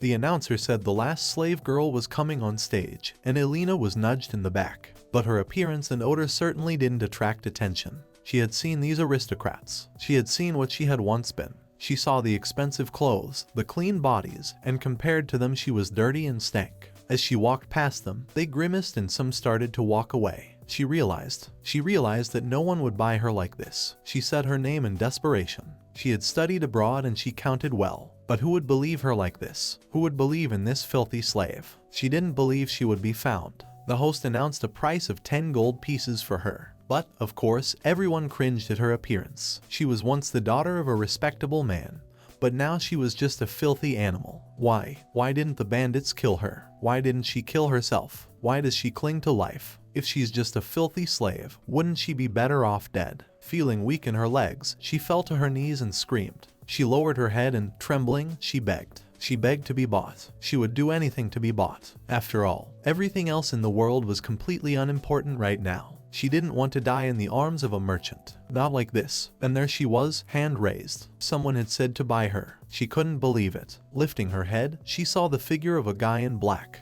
But because of what she saw because of the beating, vaguely, she didn't recognize the face. But it was a relief. She felt all the heaviness gone from her. Her eyelids grew heavy, and the world turned black. There was steam coming from the bathtub, and Elena was nice. Because Sheila was washing her so roughly, she felt pain. When Sheila heard her complaint, she said that if she felt pain, it meant she was alive. What a stench. How long had it been since she had bathed? How was she supposed to know? She was curious and asked who the guy was anyway. Sheila asked her what she meant by Kuro-san. And then, smiling, she said that he's a bit of an odd aristocrat. He's always kind to the commoners and polite to his subordinates. A month passed, and a line was no more. Soon the answer to her letter was to come, and she was very much looking forward to it. She really wanted to see Philip, but he is a knight and probably very busy. So was her uncle. A voice was heard outside the door asking her if she was still awake, and the girl, shuddering, said she was. When Kuro entered, she asked expectantly if the answer had come. Kuro was sad. The guy said that, well, since she brought it up, he should tell her. The guy said that he had asked the man from the association to deliver her letter, but he couldn't do that since she was presumed dead. The surprised girl flinched and then asked why that was so. She is alive. Kuro explained that after she and her relatives were attacked by bandits, she was considered dead. Of course, Elena wanted to urgently correct this misunderstanding and wanted to run away, but Kuro stopped her. The girl screamed to be let go because he promised he would let her go home. Kuro hesitantly said he would like to, but the situation had changed. The girl asked what he was talking about and suddenly shuddered, and goosebumps ran through her body. Sheila asked Kuro-san to tell her the truth and he scratched his head awkwardly. The girl hesitantly asked what other truth, to which Sheila looked at her skeptically and said it was time she knew the truth. The boy said, well, that's the way to do it, and then said, a line she was set up by her uncle and fiancé. It was shock at first, and then denial. She didn't believe it. They would never do such a thing. Of course, Kuro hadn't lied, and just calmly explained that they wanted to get their hands on the Graffia family's wealth. Her uncle might have embezzled their fortune, but she was the official heiress. The surprised girl asked about Philip. If he married her, he would be heir too. They had nothing to lose. Then the guy said that Elena had studied abroad, hadn't she? The girl nodded, and then the guy continued, saying that they realized she was pretty smart and wouldn't let them dispose of the inheritance the way they wanted. And the fact that she and Philip were getting married wouldn't change anything. The girl shuddered and denied it, but then her mother came to her mind. Anxiously, she asked about her mother and Kuro said that she might have been killed, but that was unknown for now. The girl was desperate. Kuro explained that by killing her mother, no one would be able to prove that she was Elena Graffia's. Kuro was afraid that she would be killed too, because that would get rid of the only witness. Shaking with rage, the girl clenched her fists and screamed at him to get out and leave her alone. Night came, and Elena was still lying with her face buried in the pillow. A knock sounded and Sheila brought her dinner, but she said she didn't want it. Sheila raised one eyebrow and then walked over, placing the tray on the table and sitting down in a chair. She sighed loudly and asked Elena if she had thought about what she was going to do. The girl said she couldn't think about anything at all right now. Her uncle and fiance had given her into slavery, and she didn't even know if her mother was alive. She doesn't care what happens to her. Then Sheila said that even if her mother is killed, she should not give up. Startled, the girl stood up abruptly and shouted that she knows that without Sheila, of course she wants to avenge her mother, but simply there is nothing she can do. She's lost her status, her inheritance, and she can't even prove that she's Elena Grafia's. How can I get back at her if she has nothing? Sighing, Sheila poked her head and asked why she needed her head then. Even after losing everything, she could get revenge, for no one could take away her mind. Wiping her tears, the girl whimpered, and seeing this, Sheila, sighing again, asked if she would have dinner. Aline nodded. Eating the potatoes fueled her rage against those bastards. She wouldn't forgive them, never would, and she would make them regret what they had done. Empire, 430, the first days of June. Grinning, Elena asked what the wood and stove tax meant. Sheila sighed and said that's exactly what it means. Here they are paying the tax for firewood and stove, and the newlyweds even paid for their first wedding night. They sat in the office. Sheila was helping Elena sort through paperwork, and the guy was lying on the couch reading something. Irritated, Elena, scratching the back of her head with her pen, said that there are taxes, and once again taxes. You have to pay taxes for absolutely everything. Strangely, no one rioted. Sheila said that yes, they weren't that big, and even if they were raised, it wouldn't change anything. Turning around, the girl asked Kira if he would change anything, to which he smiled and said that he cancelled all those stupid taxes. He didn't want to end up like his predecessor. Well, he hoped it would improve the economic situation. Smirking, the girl asked him what on earth he was thinking about that. Smiling, the guy explained that when taxes go up, people have less money, and thus their spending power decreases. This has a negative effect on the economy. Elena said with surprise that he had thought it through well. Sheila said that if the guy became a lord, they would reopen the store. To which the guy awkwardly scratched the back of his head and said that if he became a lord, he didn't think anything would change. Sheila, of course, did not deny it, but did not agree. Sheila approached the guy, leaned over and stuck out her breasts, and then asked in a sweet voice if she was right.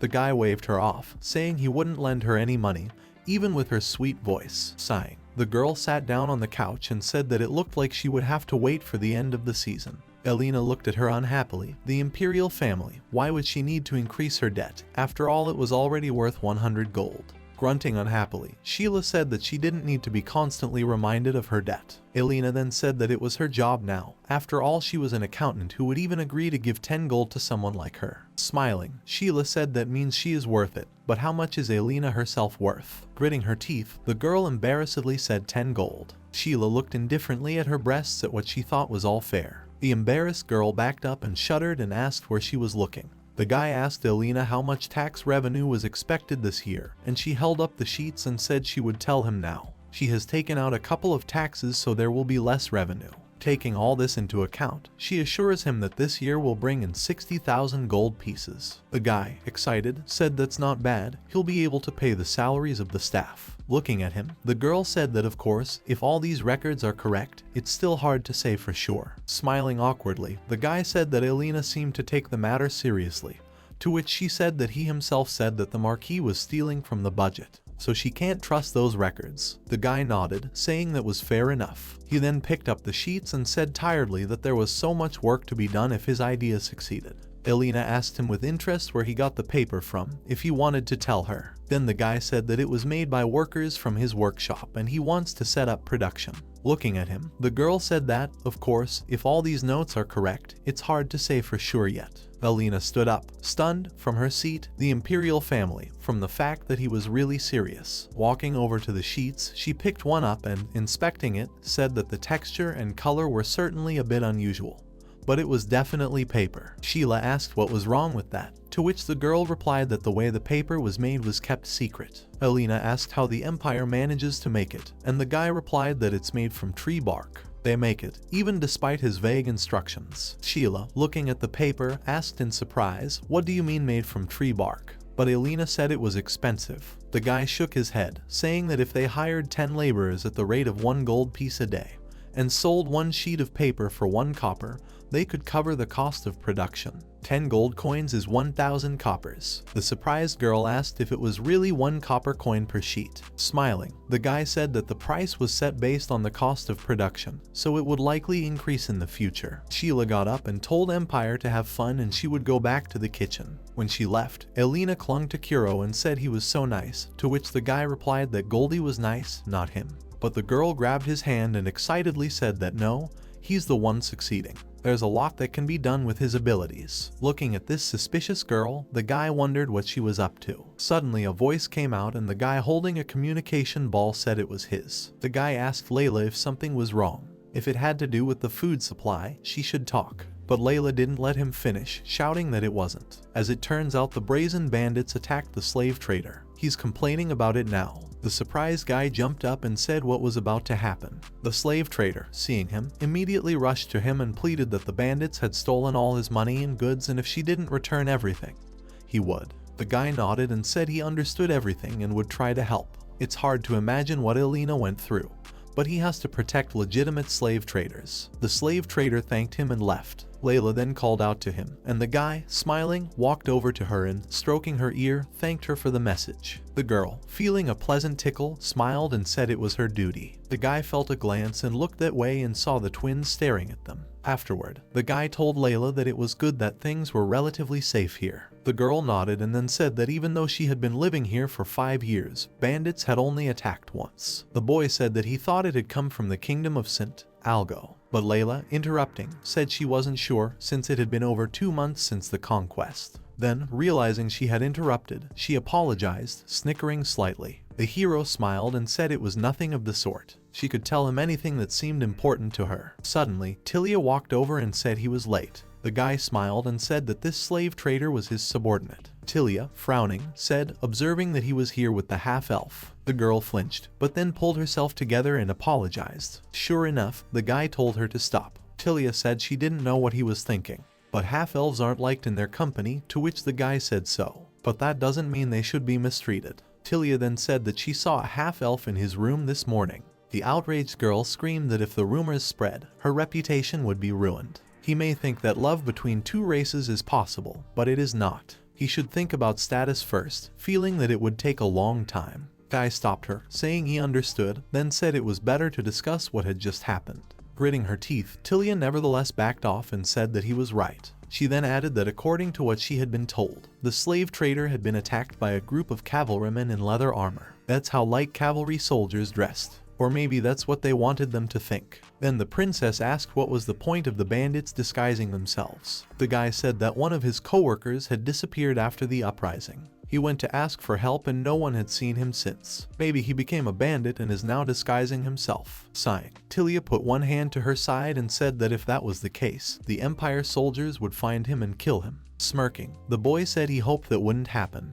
The guy was lying on the couch with his face tucked into a pillow. Looking at him, Elena asked what had happened to the laborer, and the guy said that his money and goods had been stolen. Having put the documents in order, the girl laughed angrily, shouting that this is how it should be and the scoundrel got what he deserved. And God will punish all slave traders, for the RNI deserve to be punished. What a nice day. Seeing her joy, the boy sighed and said he wished he could be so happy. Then Elena asked what was the matter, and the guy said that if everyone knew about it, the trade would stop. Elena, after thinking about it, went over to him and leaned over him and asked that he was an aristocrat, wasn't he? The guy nodded, and then the girl said that she thought all nobles were greedy and bad. Smiling, the guy said that it's all stereotypes, well or not. He doesn't know about other nobles, but his stepfather was like that. The girl stood up on the couch and then on top of him and sat down and said she was very grateful to him. He bought it even though it looked lousy. He'd even given her a job, so she wanted one. There was a knock and a maid came into the room, and seeing them in this position, she didn't even flinch and smiled and said that the food was ready,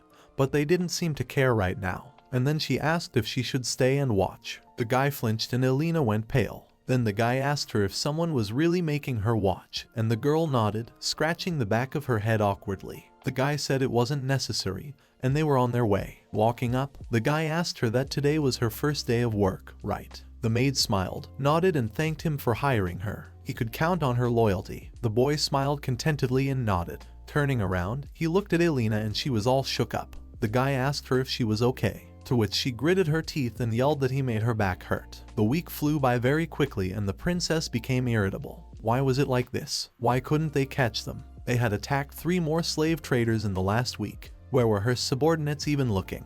The guy, seeing her so nervous, asked her to calm down. The indignant girl yelled that she was calm, and then I asked him if he had any thoughts. The guy nodded, but then added that since she never listens to him, he didn't tell her anything. The girl looked at him irritated and the guy asked if he should tell him and the girl nodded. The guy then said that the Empire needed to find the bandit base, and the girl asked how to do that. Kuro then said she should know that keeping horses is not an easy task. We need a stable, water and food. The princess realized that he was suggesting looking for places that would meet those conditions, and the guy nodded. Kuro thinks he knows where they are now. He found one village on old maps. The surprised girl looked at him incredulously and said he couldn't have said before. The Empire needs to prepare and find people. Well, the guy had already prepared, so he just showed everything to Tilia. The surprised girl asked him when he would have time to prepare, and Kuro said with a smile that he had enough time. They have 350 men under their command. They decided to leave the city at night, and then they took a carriage ride. It seemed like it was summer now, but it was still so cold.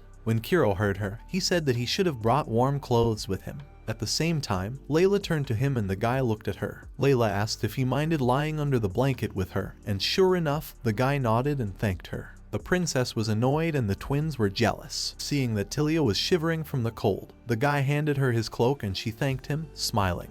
The guy said there was no reason for her to be cold. Embarrassed, Tilia put on the cloak and said that it was warm despite its scuffiness. The guy then said that he got that cloak from his father. Now it was something of a family heirloom. He even liked the scuffiness of it. Well, he'd better keep quiet about it, or they'll come up with something else. Layla snuggled up to him and asked embarrassedly if he was cold, and the guy, smiling, asked about it. And she shook her head and the guy, smiling, said he wasn't cold either. The twins squinted and said that they were always cold in the shower. Looking at them, the guy thought he had seen them somewhere before. When they were noticed, the twins cheered and introduced themselves sharply. Giggling, they embarrassingly said that if anything, they were free, he could call them anytime. The guy sighed and asked what they were talking about. Smiling, the girl said she knew what she was talking about. He understood, and one of them said she hoped he liked to have a good time, and the other that she hated the modest ones because they were so boring. The sister, of course, said she thought so too. Well, maybe she didn't. The boy, feeling awkward, wondered which one was which. Layla, looking sternly at the guy, told him to ignore them, and he asked if she was sure. The twins, approaching sharply, said that it was indeed about them she had just said. Though if they had been in Layla's shoes, they would have said the same thing. The girl said that was exactly what they wanted. They saw Kuro-san scratching her behind her ear. It wasn't hard for Kuro, so he did as they asked and they thanked him happily, saying it felt so good. The guy turned around and asked Tilia if she wanted her ear scratched too, and she said, embarrassed, that he was completely crazy. She was amazed at his coolness before the fight. Then the guy said that he didn't really want to go into battle. He was counting on them to surrender, but if not, he would have to fight. That's why he took up arms. Annoyed, Tilia said he was so naive, to which the knight replied that he just didn't want sacrifices. The girl looked at the sword and said that it has the emblem of the Empire on it. She got it from her father too. The guy picked up the sword and said it was from the collection of a former marquis. Well, the sword would come in handy. The next morning, the troops arrived at the village where the bandits' base was located. After looking around the fortress, the guy said that they seemed to be there, to which the girl nodded, saying that it was possible. Layla informed Kuro that someone was walking towards them. Looking in that direction, the guy saw an old man. The twins raised their bows and asked if they would kill or capture. Tilia replied that it was better to take captive and torture. Looking at their reaction, the boy asked if they couldn't just talk. The old man approached and asked what brought them to the village, since there were so many of them. The villagers might be related to the bandits, but they didn't have time to find out. The guy just bluntly said they were looking for bandits. Seeing him panicking, Kuro realized that the old man seemed to know something. So the guy asked him to tell him about them, and the old man nodded and the prince asked them to go to his house. When they entered the house, the old man explained that the bandits had taken over that fortress about a month ago. Kane Dono, 20 subordinates and their slaves. When the guy asked about Kane, the old man explained that he was the head of the bandits. The old man heard that he was a mercenary in his homeland. Now he kidnaps slaves from cruel slave traders and asks the villagers to look after them. At first the old man refused, but when he saw these poor girls he agreed. Kuro said he agreed and the sweating old man said that Kane Dono is not evil. His subordinates have never hit anyone or stolen anything. Kane Dono even pays him to look after the slaves. Tilia asked if they are protecting them. Last week they attacked 3 slave traders. The surprised old man said that, but Kane Dono would never do that. Then the old man said that a week ago they teamed up with another gang and maybe these attacks were organized by them. Kane-san doesn't tell him anything. He doesn't want to involve the villagers in his affairs. Kuro realized that this old man is actually protecting the bandit. Kuro then said that he understands everything, but he can't leave it like that, especially when the villagers are harboring slaves. Frightened, the old man shouted that all responsibility lies with him because he is the head of the village. He begged not to touch the other villagers. Bending down, he also asked to give Kane Dono a chance to atone for his sins. The guy nodded and said that they are not monsters. However, there is one important condition. If they surrender and don't fight, they will talk to them. But if something goes wrong, the residents will have to evacuate. This is very important. The old man said he would pass on his words to Kane, and the boy asked if he was afraid. The old man smiled and said that if he got killed, it meant he was a bad judge of character. The guy nodded and told them to proceed. Kuro thought to himself that this kind really seems to be trusted. But then why did he become a bandit? Tilia asked Kuro if he thought they would surrender. The guy just went into hiding. He doesn't know. Well, if they don't surrender, they can wipe them out. It's been 3 hours since the village chief left. Mino approached the general and said that maybe they should break camp and take a break. Shaking his head, the guy said they should wait a little longer. There is only one road leading to the fortress. As long as they are here, no bandits will be able to escape. The old man came soon after and apologized for keeping me waiting. The guy turned around and said he was glad the old man was still alive. The prince of the imperial family spoke to Kane, to which he said that Kane refused to surrender until he talked to Kuro. But Kuro assumed that would be the case, and so, without flinching, he asked where the conversation would go. The head of the village said it was at his fortress. You can only take 2 people with you. Mino immediately objected, and Kuro said they wanted to see if their intentions were serious. But the guy decided to take Mino-san with him. Well, he was thinking about who else to take. But then Layla stepped forward. The girl, putting her hand on her heart, said that she realized that it could be dangerous. But it doesn't scare her. The guy thought that if it was a trap, he, as a man, would be killed at once. But Layla, the girl, pulled out a knife and said she knew what he was thinking. And, sticking the dagger into her enemy's throat, said she could stand up for herself. Her body belonged entirely to Kuro. The guy flinched and, clenching his fist, told her to put the blade away. Then, with a sigh, he told Mino and Layla that they were coming with him. The road to the top turned out to be quite steep. If they were to throw rocks at them, it would be over. After examining the gate, Kuro said it was a real fortress. If they tried to take them over, a lot of people would get hurt. But suddenly the door started to open. A man led them in among the bandits who were smiling evilly. Someone stepped forward and said that it looked like the 3 of them had come as requested. Mino and Layla immediately stood in front of Kuro, blocking the enemy. But the man in front told them to relax. It was Kane, the head of the bandits. The guy introduced himself as Kuro, the Marquis of Alakis. A surprised Kane said that, so he was the one who repelled the Algo Kingdom's army. Such a young guy. After that, he asked them to come in, and now they were sitting in front of the negotiation table. Kane said that the village head told them that they should surrender. The guy, after looking around and seeing bandits everywhere, turned around and said that if they surrendered, he would give them a chance to redeem themselves. Of course, everyone was outraged and shouted that these slave traders, freaks, nothing to blame them for, they had done the right thing.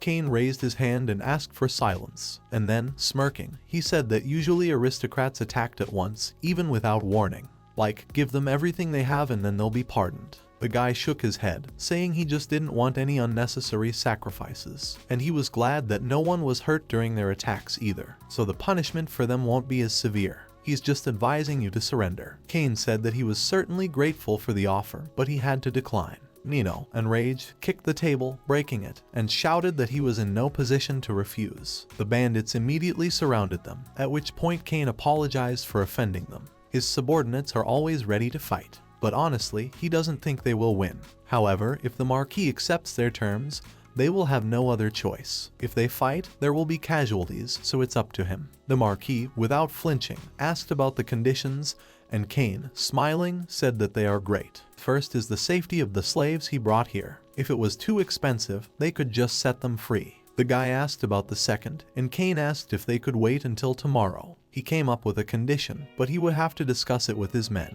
Kane smiled and said he would give an answer tomorrow, and the guy nodded, agreeing to wait. The guy as he left said that he would then make sure the slaves were safe tomorrow at the same time. Kane nodded and apologized for the inconvenience. As they were leaving, someone called out to him, and upon seeing him, the lad flinched. But Mino immediately stood up and yelled at him not to come any closer. Kuro stopped Mino and the guy asked if he knew him. Kuro nodded, confirming his certainty. He was the cavalry captain of the former Marquis, the same one who had escaped 2 months ago. Smiling, the man said he had heard the lad fighting off the Algo Kingdom's army. The guy said that not only he was there, but also his subordinates. He couldn't have done it without them. The guy then asked Rick how long he had been a bandit. Shaking his head, Rick smirked and said that he ran away from the Marquis because he realized that no aristocrat could protect the country. Kuro had noticed that himself, hadn't he? This country isn't what it used to be. They want to rebuild it. The boy smirked to himself and wondered if that was why he had decided to join the bandits. Awkwardly scratching his head, the guy said that for now, yes, they were just a small gang, but with the guy's help they could make great strides. But he understands, he's the Marquis of Alakis now, but he needs to think about it. Nino asked Kuro if he would take him up on his offer, and the guy smiled and said of course not. He thinks their idea has failed.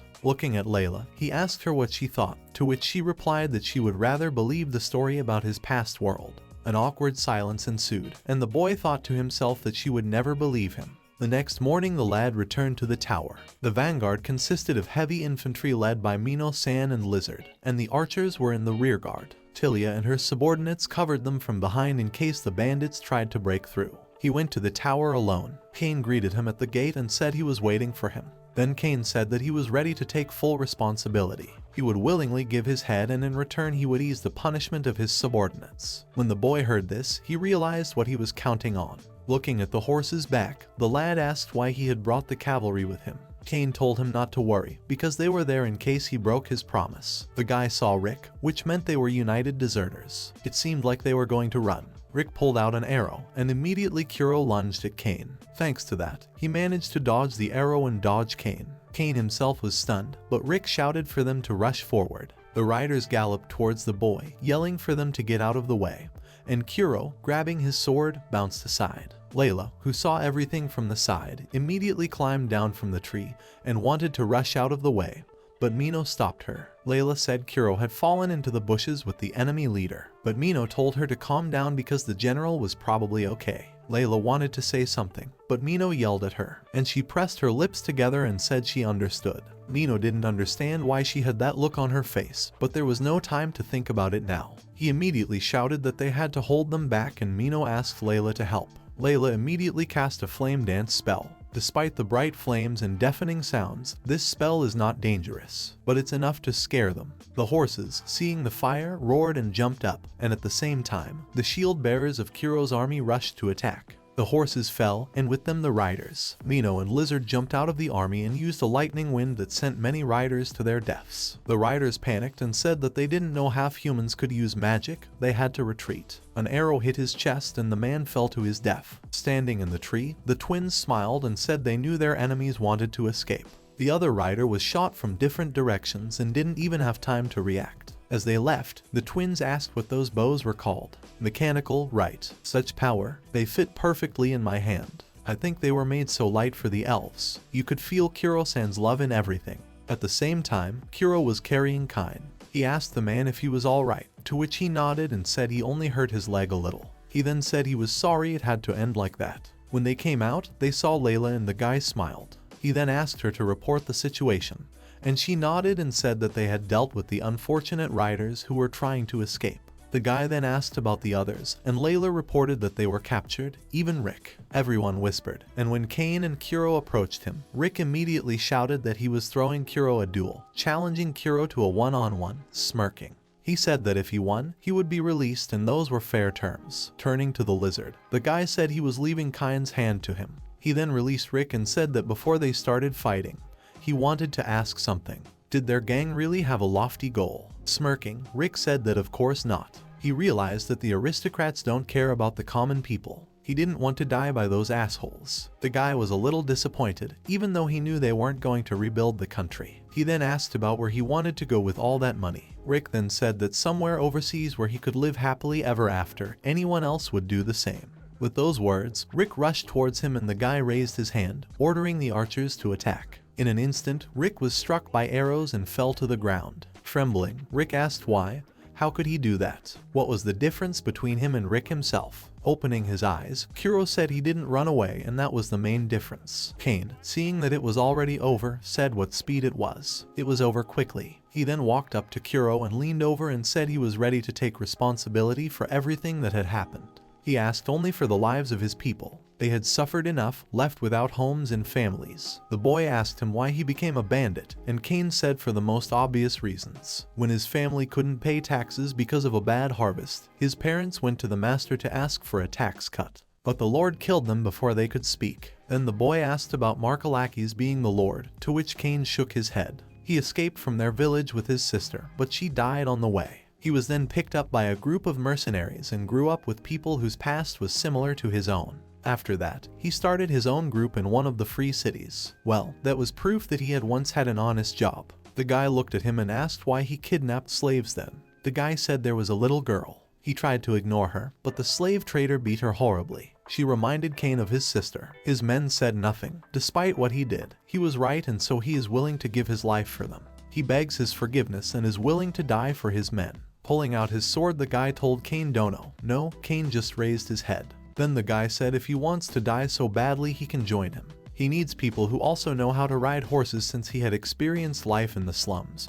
So Kuro would need his guidance. Gritting his teeth, Kane said that he was a worthless bandit, to which Kuro said that he was now Marquis' subordinate since he had taken up the sword. Kane looked at the crest on the sword and shuddered, and the guy said it was an imperial crest. Tilia, coming up behind him, unhappily said that a normal aristocrat wouldn't throw imperial weapons left and right. Kuro, smiling, simply looked at Kane and said that he needed an answer right now. He looked the guy in the eye and bowed his head, swearing allegiance with sword in hand. From that moment on, he had a new subordinate. Mercenary Kane, a little was certainly clumsy, but truly kind. At night in the mansion, he and Sheila had a drink together. Sheila was glad that the expensive wine was hitting her head in a very different way. Then, seeing that Kuro wasn't drinking, she asked why. Kuro said he knew Alyssa had bought this wine especially for them, but he wasn't in the mood. Sheila, getting serious, asked him what was bothering him. He defeated the bandits and got a new subordinate, something to be proud of. The boy understood. She was completely right, but he had an uneasy feeling. Smiling, Sheila said that there are times when they don't know how they feel. The surprised guy asked if she had felt something like this before. Sheila nodded, smiling sadly, and then sipped her wine. Now the guy wondered if it was related to her last husband. The girl said she thought he was worried about the fight with a former coworker. He knew it was inevitable. But do you still regret what happened? The guy asked if he really did, to which the girl nodded, saying she was sure. Well, Kuro didn't regret killing Rick and his comrades, but that doesn't change the fact that he killed people. The spiritual values of this world are not like the values in modern Japan. Standing up, Sheila asked if she could cheer him up. Smirking, the guy asked about getting drunk or what. The girl shook her head and said she just thought she should be there for him when he was so upset. Isn't that what men need? The guy said she was definitely drunk, and the girl didn't deny it this time. But she moved closer, put her hands on his chest and said with a cold smile that evenings like this weren't so bad, were they? The guy blushed and sighed, and then they were drunk with the passion of love. Dawn began for Kuro with the sensation of something soft touching his forehead. When he woke up, he saw Sheila, who smiled and asked if she had woken Kuro-san. Suddenly there was a knock on the door. Then turning around, he said that he was busy right now, so he asked to come back later. But unfortunately, the knocking got even louder. Smiling, the guy thought about how he seemed to have guessed who it was. He then asked where his pants were, and Sheila said they must be on the floor. Well, he didn't see them, so he figured nothing would happen if he just hid behind the door. When he got to the door and opened it, Tilia immediately rushed inside and yelled that she was the one who knocked and then froze. The guy smiled awkwardly and wished her a good morning. And then she saw him and was about to shriek, but he grabbed her sharply and turned her against the wall, clamping her mouth shut. She said something, but the guy with the scowl on his face told her to behave, and nothing bad would happen. Even though he said that, if anyone saw them, it would be the end. He could be accused of trying to kill the princess. The girl, trembling, said that he really decided to take advantage of her carelessness and attack her. She clenched her teeth at that. The guy, not understanding, asked what she was talking about. The girl also said that he had deliberately set her up to attack her, to which the guy told her not to talk nonsense. Suddenly, Sheila appeared from behind, scratching her head awkwardly, and asked what they were even doing.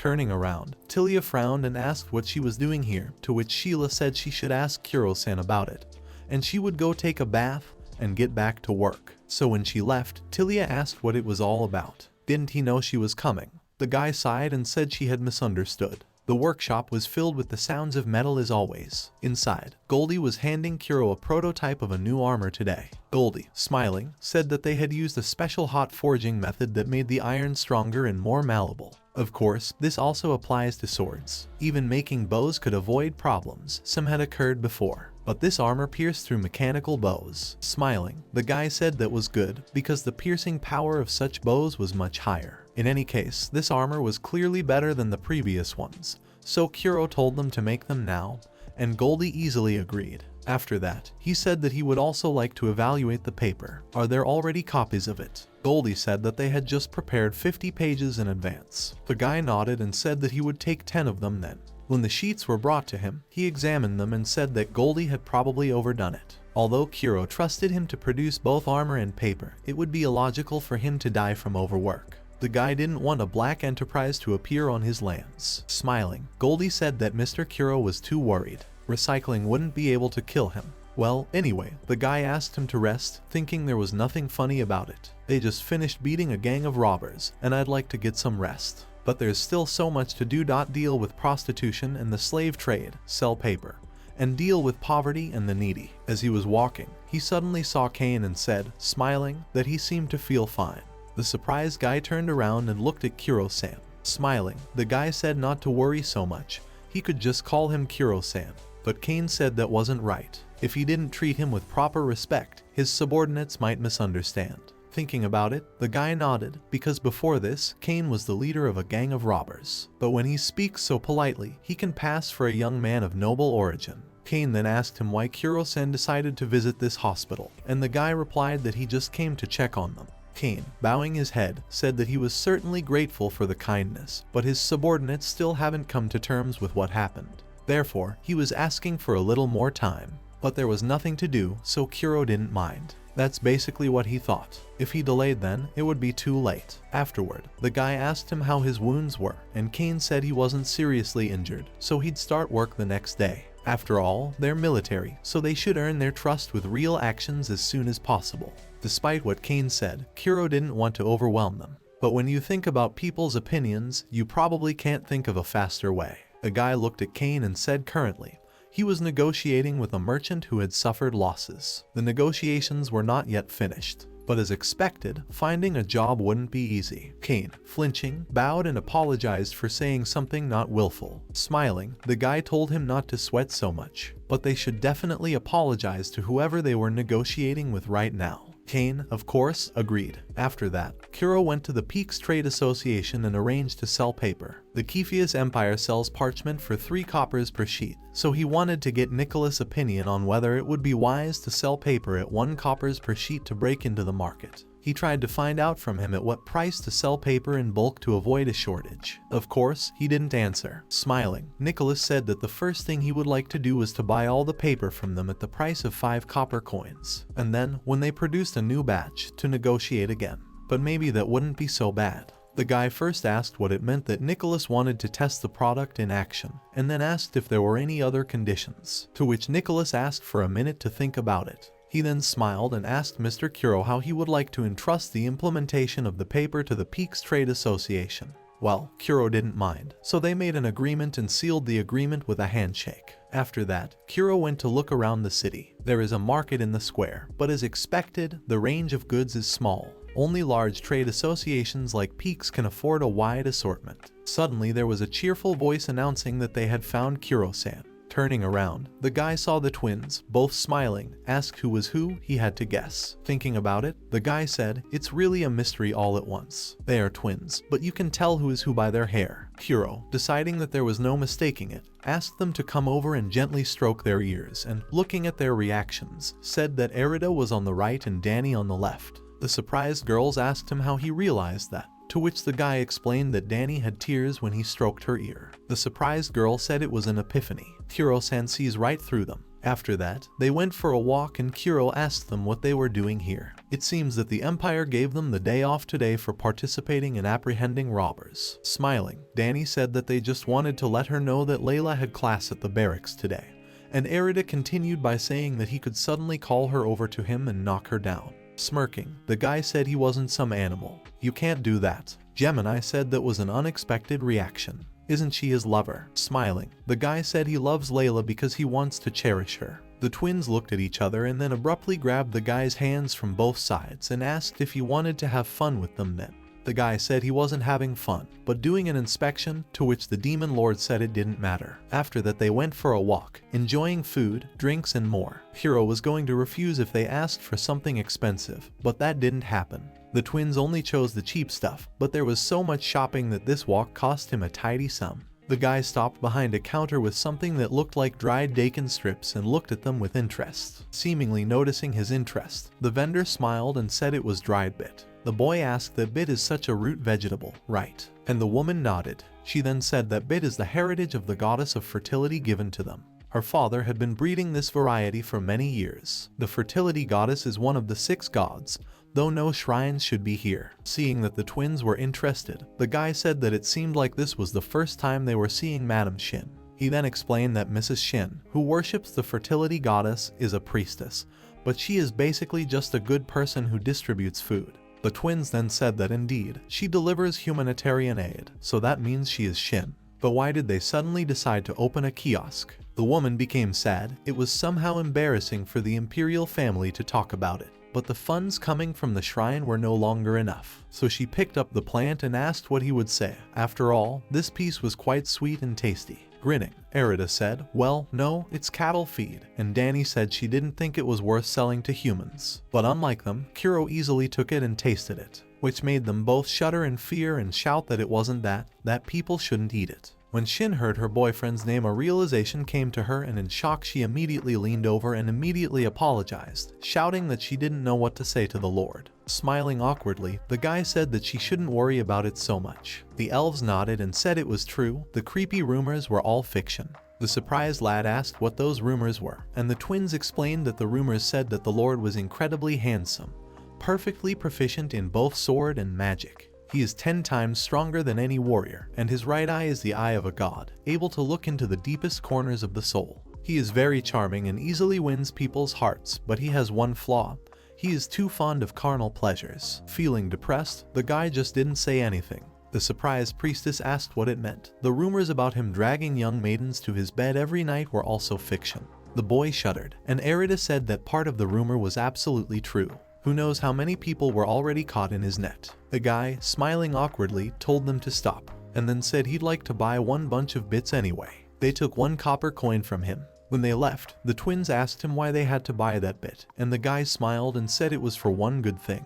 After all, the 2 of them can use cooling magic, can't they? The girls nodded, but looked at him questioningly. Danny said that she thought they were going back to the Marquis mansion, and Danny said that it looked like he was going to make something out of the boiled bit. Sheila, putting the ingredients on the table, said that she had made milk and eggs, just like Kuro had asked. She then asked him to finally tell her what he wanted to cook. The guy smiled and asked why he couldn't make real sugar. Hearing this, they got excited and said that it was indeed the most legendary dish. The guy, upon hearing this, said he wasn't sure about the legend. The guy thought that although there was nothing to be surprised about, if he remembered correctly, 1 kilogram of sugar costs 1 gold coin. The monthly salary of a common soldier is only 1 gold coin, so the price is really high. Sheila suspiciously asked if it was really possible to make sugar from a bit, to which the guy smiled and nodded. Sugar beet, or as it is also called bit, is the source of sugar. It is the same ingredient for sugar as sugar cane.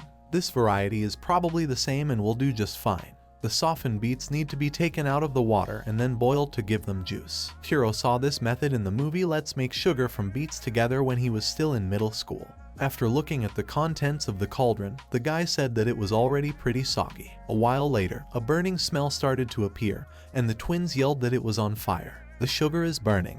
The boy looked doubtful and said there was only 1 step left. That's when Sheila came over and asked how about the water bath. This pot is too big, so it's better to put it in a salad bowl. Now they heat them up by putting it in a pot of boiling water, and that's how they taste it. Sheila said that no doubt it was sugar, which means they were successful. The twins' eyes glistened and they tasted it, saying with blissful faces that it was indeed legendary sugar. When the guy took the pot, they immediately whined, saying that the guy shouldn't take it all for himself, because they also wanted to taste this happiness. Smiling, the guy asked if they wanted to try something even more delicious. After that, he started cooking. In a clean bowl, he mixed sugar, milk, and yolks, then whisked it lightly, handing the bowl to the girls. The guy asked them to cool it down a bit, and they nodded and used the ice dance. Now pour the mixture into the chilled bowl and whisk until it hardens. And now it's ready. When the girls tasted this stuff, they were over the moon.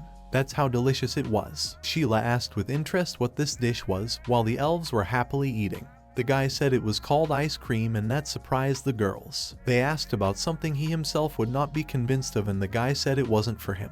And when they wanted to talk about something, Tilia came in furious. She was clearly furious and said she was looking for him. Did he really think he could just run away after what he had done? The guy shuddered and asked her to calm down, then handed her a cup of ice cream, saying it was as an apology for Layla, of course, too. Of course, the princess didn't want to cool down so quickly and said that he really wanted to buy her with it. Layla took the ice cream and tasted it and commented that it was cold, sweet, and very tasty. The twins immediately cheerfully said that if the princess wasn't around, they could eat her portion. Tilia was interested, took the bowl, said she didn't say she wouldn't, and then tasted the delicacy. She was also fascinated, but when she saw the boys smile, she was a little annoyed again. Then she asked what it was and how it was even made. The guy explained that it was called ice cream, and to make it you had to mix sugar, milk, and eggs, then cool it quickly. The girl, blissfully eating the ice cream, said it was sugar, that's where the sweetness came from.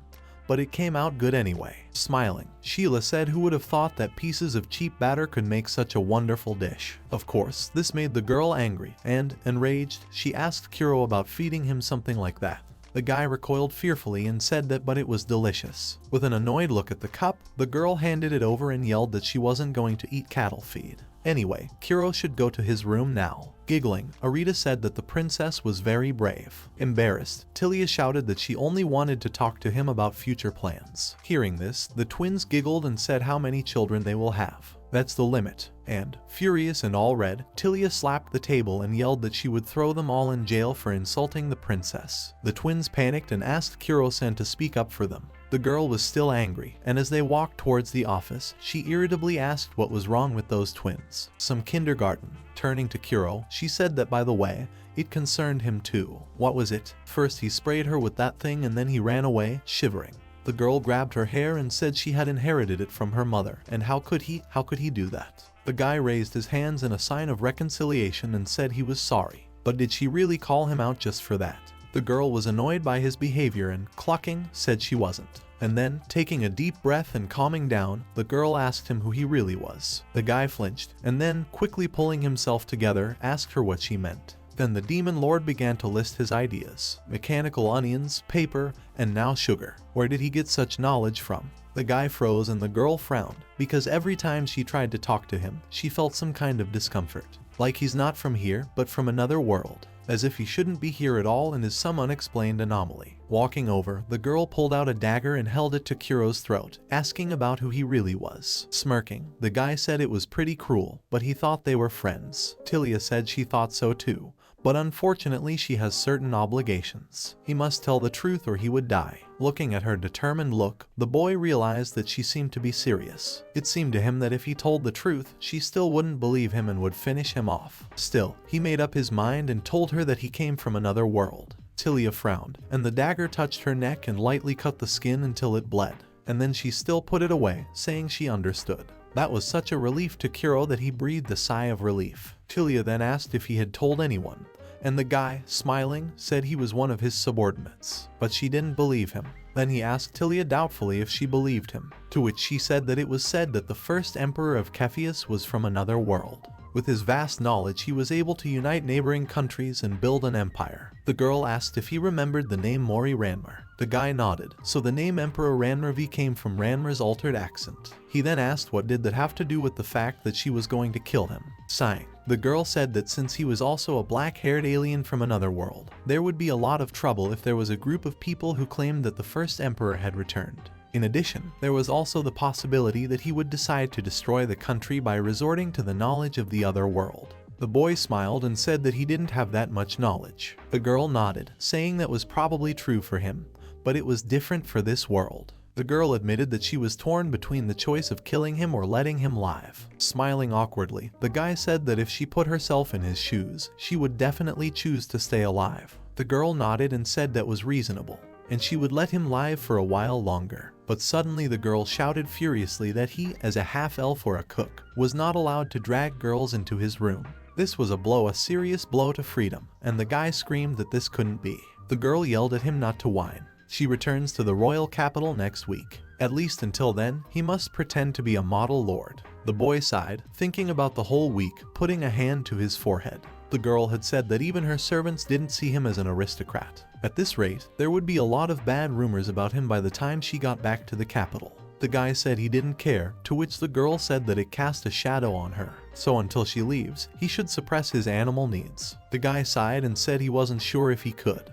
But then a dagger was thrown at him, which flew a millimeter from his neck and embedded itself into the ground, and the guy gulped, turning pale. Looking at him fiercely, the princess said he could or would die. Straining a smile, the guy with cold sweat running down his face said that he understood. A week had passed and now he was seeing her off. The guy said he would miss her, to which the girl told him to bother, making a then less pleased face. Smiling, the guy cheerfully said that he thought he would really miss her, but still this. Crinkling her face, the girl said he was an animal, with a light in her eyes like an innocent child. The guy asked if she really thought that, to which the girl asked in disgust why his eyes sparkled like that and what was going on in his head. Sighing, the girl said that he was definitely not human. Couldn't he be a little sentimental so as not to ruin the moment? The guy smiled awkwardly and said that even if it was 2 weeks away from the imperial capital, he could still come.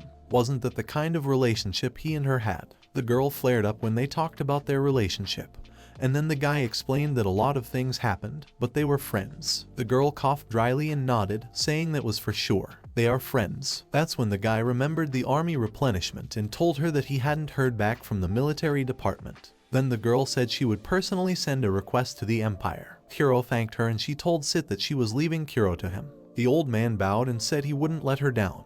And then the guy held out his hand to his girlfriend and said it was time to say goodbye. The girl smiled, shook his hand and told him to take care. The carriage left, followed by a reinforced convoy of heavily armed soldiers. At night, after checking Layla's knowledge, he said that she had made many mistakes today due to inattention, for which she apologized. He had regular lessons with Layla, and she always had a near top score in arithmetic. Then the guy said that if she was tired, maybe they would finish early. The girl nodded. They study after formation training, and on weekends she studies on her own, so it can't be helped if she's tired. He felt ashamed himself for being so excited about lifting the ban.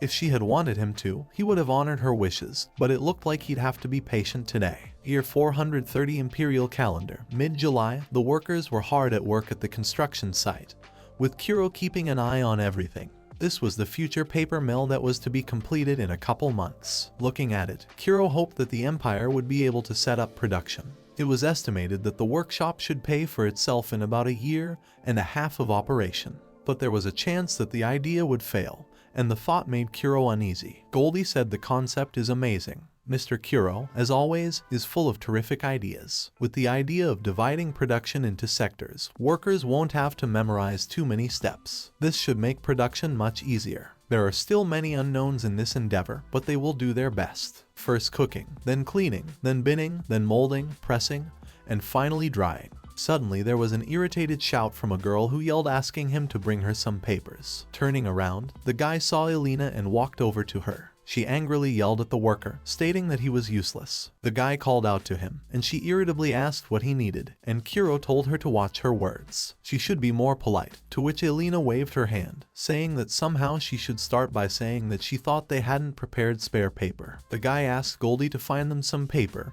and the old man nodded. And then Kuro told Elena to stop being so rude. The annoyed girl screamed, asking what he said. Was he really going to defend the gnome? Kuro had had enough of this and pulled Elena towards him by her collar. Startled, the girl immediately lost her pride and said pitifully that she was sorry and it wouldn't happen again. so she asked her not to do it. The guy sternly asked her what her job was, and she replied that it was financial accounting and office work and registering marriages and taking applications from slave traders. He then asked her that preparing the paper was also her responsibility, wasn't it? The girl nodded, shivering, and the guy asked her, which of course she realized she was treating everyone politely. She nodded again, and then Kuro let her go, and she immediately collapsed with tears in her eyes. Goldie brought the paper and the guy handed it to the girl. Elena thanked him and the guy smiled. After that, she left and Goldie asked Kuro what he was going to do after that. The guy said he would look around the city. In the slums, the girl was handing out food to the unemployed.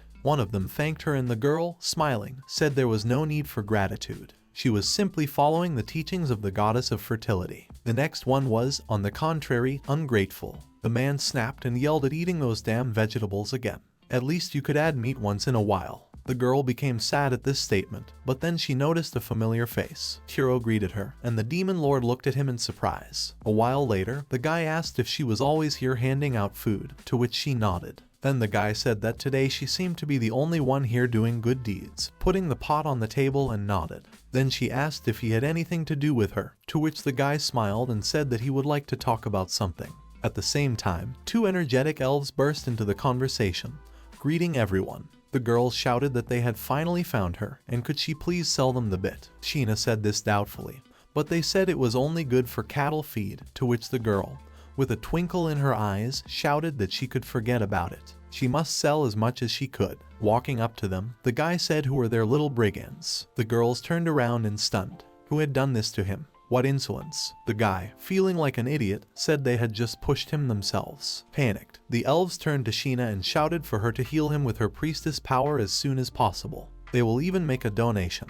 These two always treat him in a very familial manner, but even they seemed to realize what could happen if the Lord was injured. Sheena was startled by this and trembled. Sighing, Cairo said that there was no need to worry so much over a simple scratch. At the same time, Layla walked over to him and asked him to sit down, which the guy did. The girl then kissed him on the forehead, and then licked the bruise. The guy, embarrassed, asked if the elf's saliva had any healing effect, to which she replied that she had no idea. She then kissed him again and told him that everything was fine now, and the guy thanked her. The twins were gloomy, saying that the two had gotten so carried away that they had completely forgotten about them. This is when Sheena came to her senses and asked what she should do, and the twins, sighing, simply asked her to sell them a lot of bits. Until she sells, they won't leave. The guy said irritably that then they'd be in the way of construction. He actually bought the whole bit. The nun rejoiced, but the elves were outraged, shouting that it was arbitrary and what right did he have to do that. Layla, looking at them sternly, said that Cairo is the lord of these lands.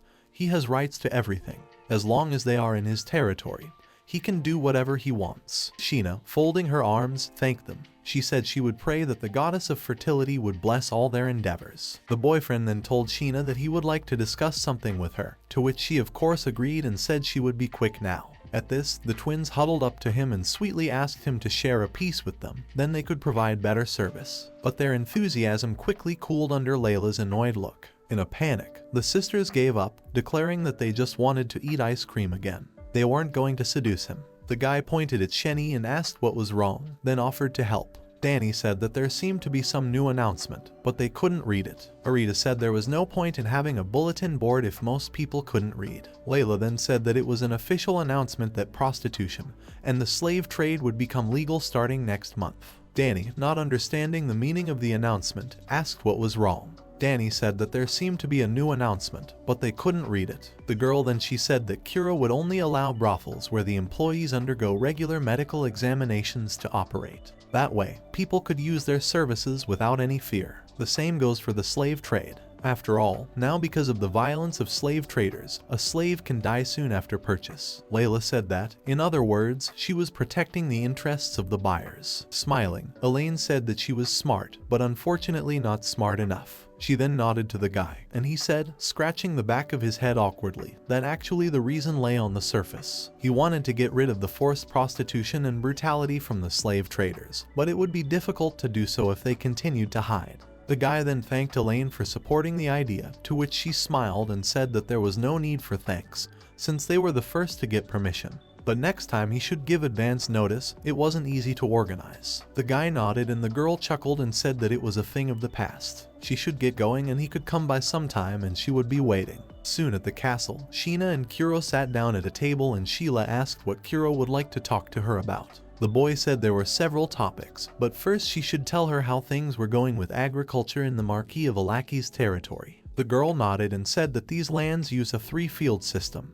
In the 3 fields, the land is divided into 3 parts. The first year spring crops are planted, the second year winter crops are planted, and in the third year the field is allowed to rest for the land to recover and accumulate moisture. Cattle are grazed there, and this also contributes to recovery. Guy asked if they apply fertilizer and use an irrigation canal. Then we could skip this recreation of the field. The girl tilted her head and Kuro explained that he had heard that it was good to add ash to the soil as well as manure. Unfortunately, that is all he knew. Sheila said that she was aware of that, but they had no way to get such a large amount of fertilizer. Then the guy asked that it wouldn't be possible to collect it from the city and the countryside, to which the girl replied that it was quite difficult to organize transportation.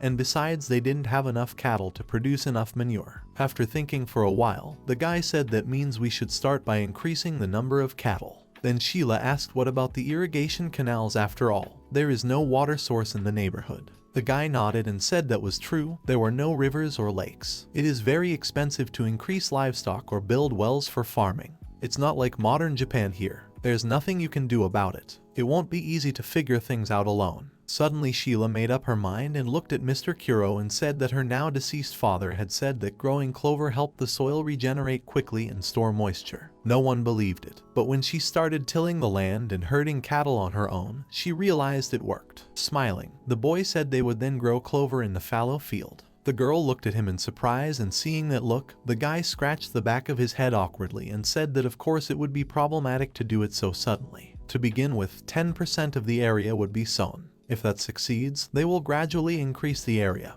and then it will be easier for people to accept it. When that happens, would he be able to trust Sheena to lead the whole thing? The girl froze, and then a realization came to her, and as she stood up, she bowed sharply, saying that she would gladly accept it. The boy nodded and said he was counting on her. Furthermore, Kuro himself is thinking about reopening the workhouse. Unlike past experiences, it will now be an institution that provides food, shelter, and helps people find jobs until they become self-sufficient.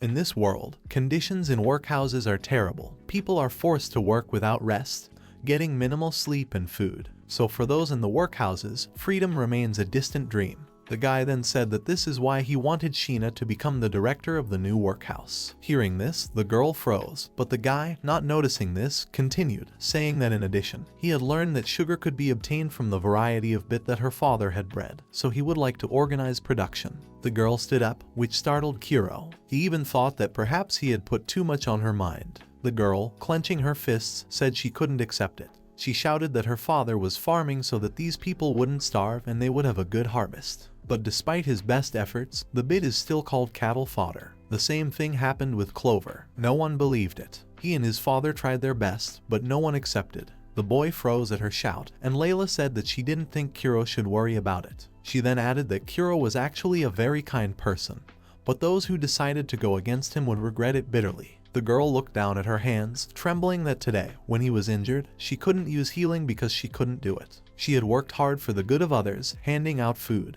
but nothing had worked. All the while, he was taking advantage of his position as if he was making a mockery of her conditions. Becoming furious, Layla screamed that Kuro was not that kind of person at all. Suddenly, the girl realized what she had said and clutched her mouth in fear, and started babbling a question in panic about what she had done. Then she turned and ran to the window, and when Kuro saw this, Kuro ordered Layla to stop her. Layla blocked Sheena's path with lightning speed. Kuro stood up and called out to her and then said that it must be very difficult to live in a society that does not recognize you. As a priestess, it's not easy for her, but she can't give it up. The guy looked at her and said he didn't know what she was going through and the only thing he could do was guess, so he would try to feel it himself. The guy said that instead of Sheena, he'd seed the field with clover himself, and in return he'd promote the idea of growing baidia. Would she be able to manage the technical part of the cultivation process and take over as director of the workhouse? The girl fell down and said that, then, if that happened, then all their work would be different. The next day, due to the opening of the workhouse, it was decided to move Shen's belongings. There were 3 people and a driver in the carriage. Kane looked at Kuro-san and asked that perhaps something had happened between them, to which the guy sighed and said it was a long story. At that, Shen's gaze drilled her. The guy then said that, come to think of it, he probably accidentally hurt her feelings while trying to do a good deed.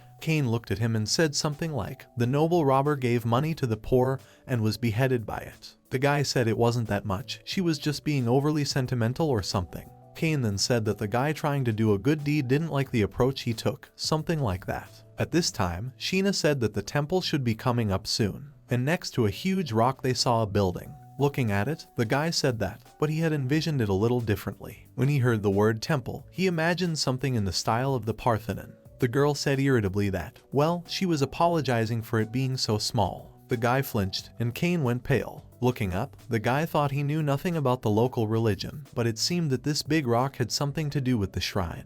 And it was probably the bit. Unlike the building, you could see that the field was meticulously manicured. He begins to realize what Sheena was talking about. Soon they entered the shrine, which was completely empty. The girl said that there was no one here, and the surprised guy said that it turns out she does everything alone, and cooks food for the poor too, coming to a rage. The girl screamed asking about it and what about it. Nothing can be done about it because there are not enough funds. The boy looked questioningly at Kane, and the latter explained that basically temples don't do anything if there's no benefit to them. Turning around, Shin angrily shouted that it wasn't true, she was with her father. But Kane's angry look made her shiver and silence her with fear. Turning around, she apologized for her rudeness, and Kane bowed as well and said he shouldn't have expressed himself so harshly. Then the girl said she would pack her things and they should help with the back room. Kuro asked him if he could stop being too polite, to which he awkwardly scratched the back of his head and said that they were definitely the only ones here. He then said that he thought it would be better to use polite language, to which Kuro said that was fine.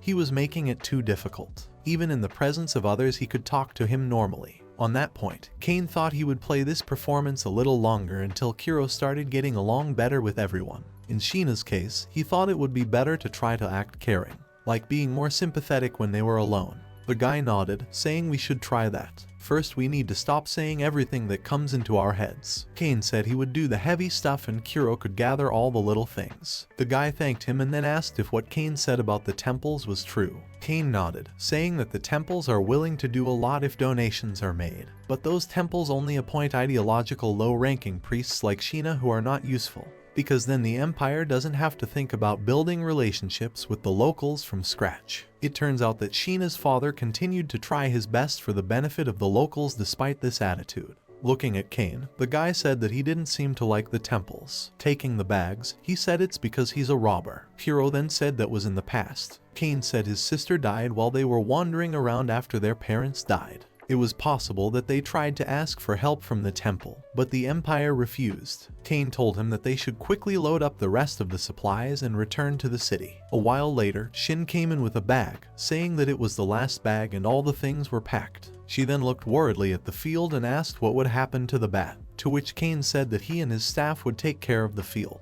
The girl looked at him in surprise and Kane, smiling, said that although he was a cavalryman now, he and his subordinates used to be simple peasants. From a very young age, they helped in the fields. Smiling, Sheena said that he had to endure many hardships, to which Kane smiled and said that it was impossible to count how many there were. Sheila approached the cart and asked if Kuro was going to come inside. The boy looked around in surprise, for he had not even noticed that they had arrived. The girl, seeing him dejected, asked if something was wrong, to which the guy said yes, how should I put it? He kept Shin busy with agricultural reforms and running the workhouse, but he couldn't do much himself. After this incident, Shin started to look at Kane with such a glowing look. The mere fact that a simple peasant could become a cavalryman was already an exceptional case for the Empire. The guy thought she respected him, or rather admired him, but she looked at him like a cockroach. He hated it when girls hated him. Then Sheila explained that it was called gratuitous hostility, but the instigator was actually Kuro. But he thought so. It was also said that his kindness to Layla would also become poison to her. Then Sheila said that it had nothing to do with his kindness at all.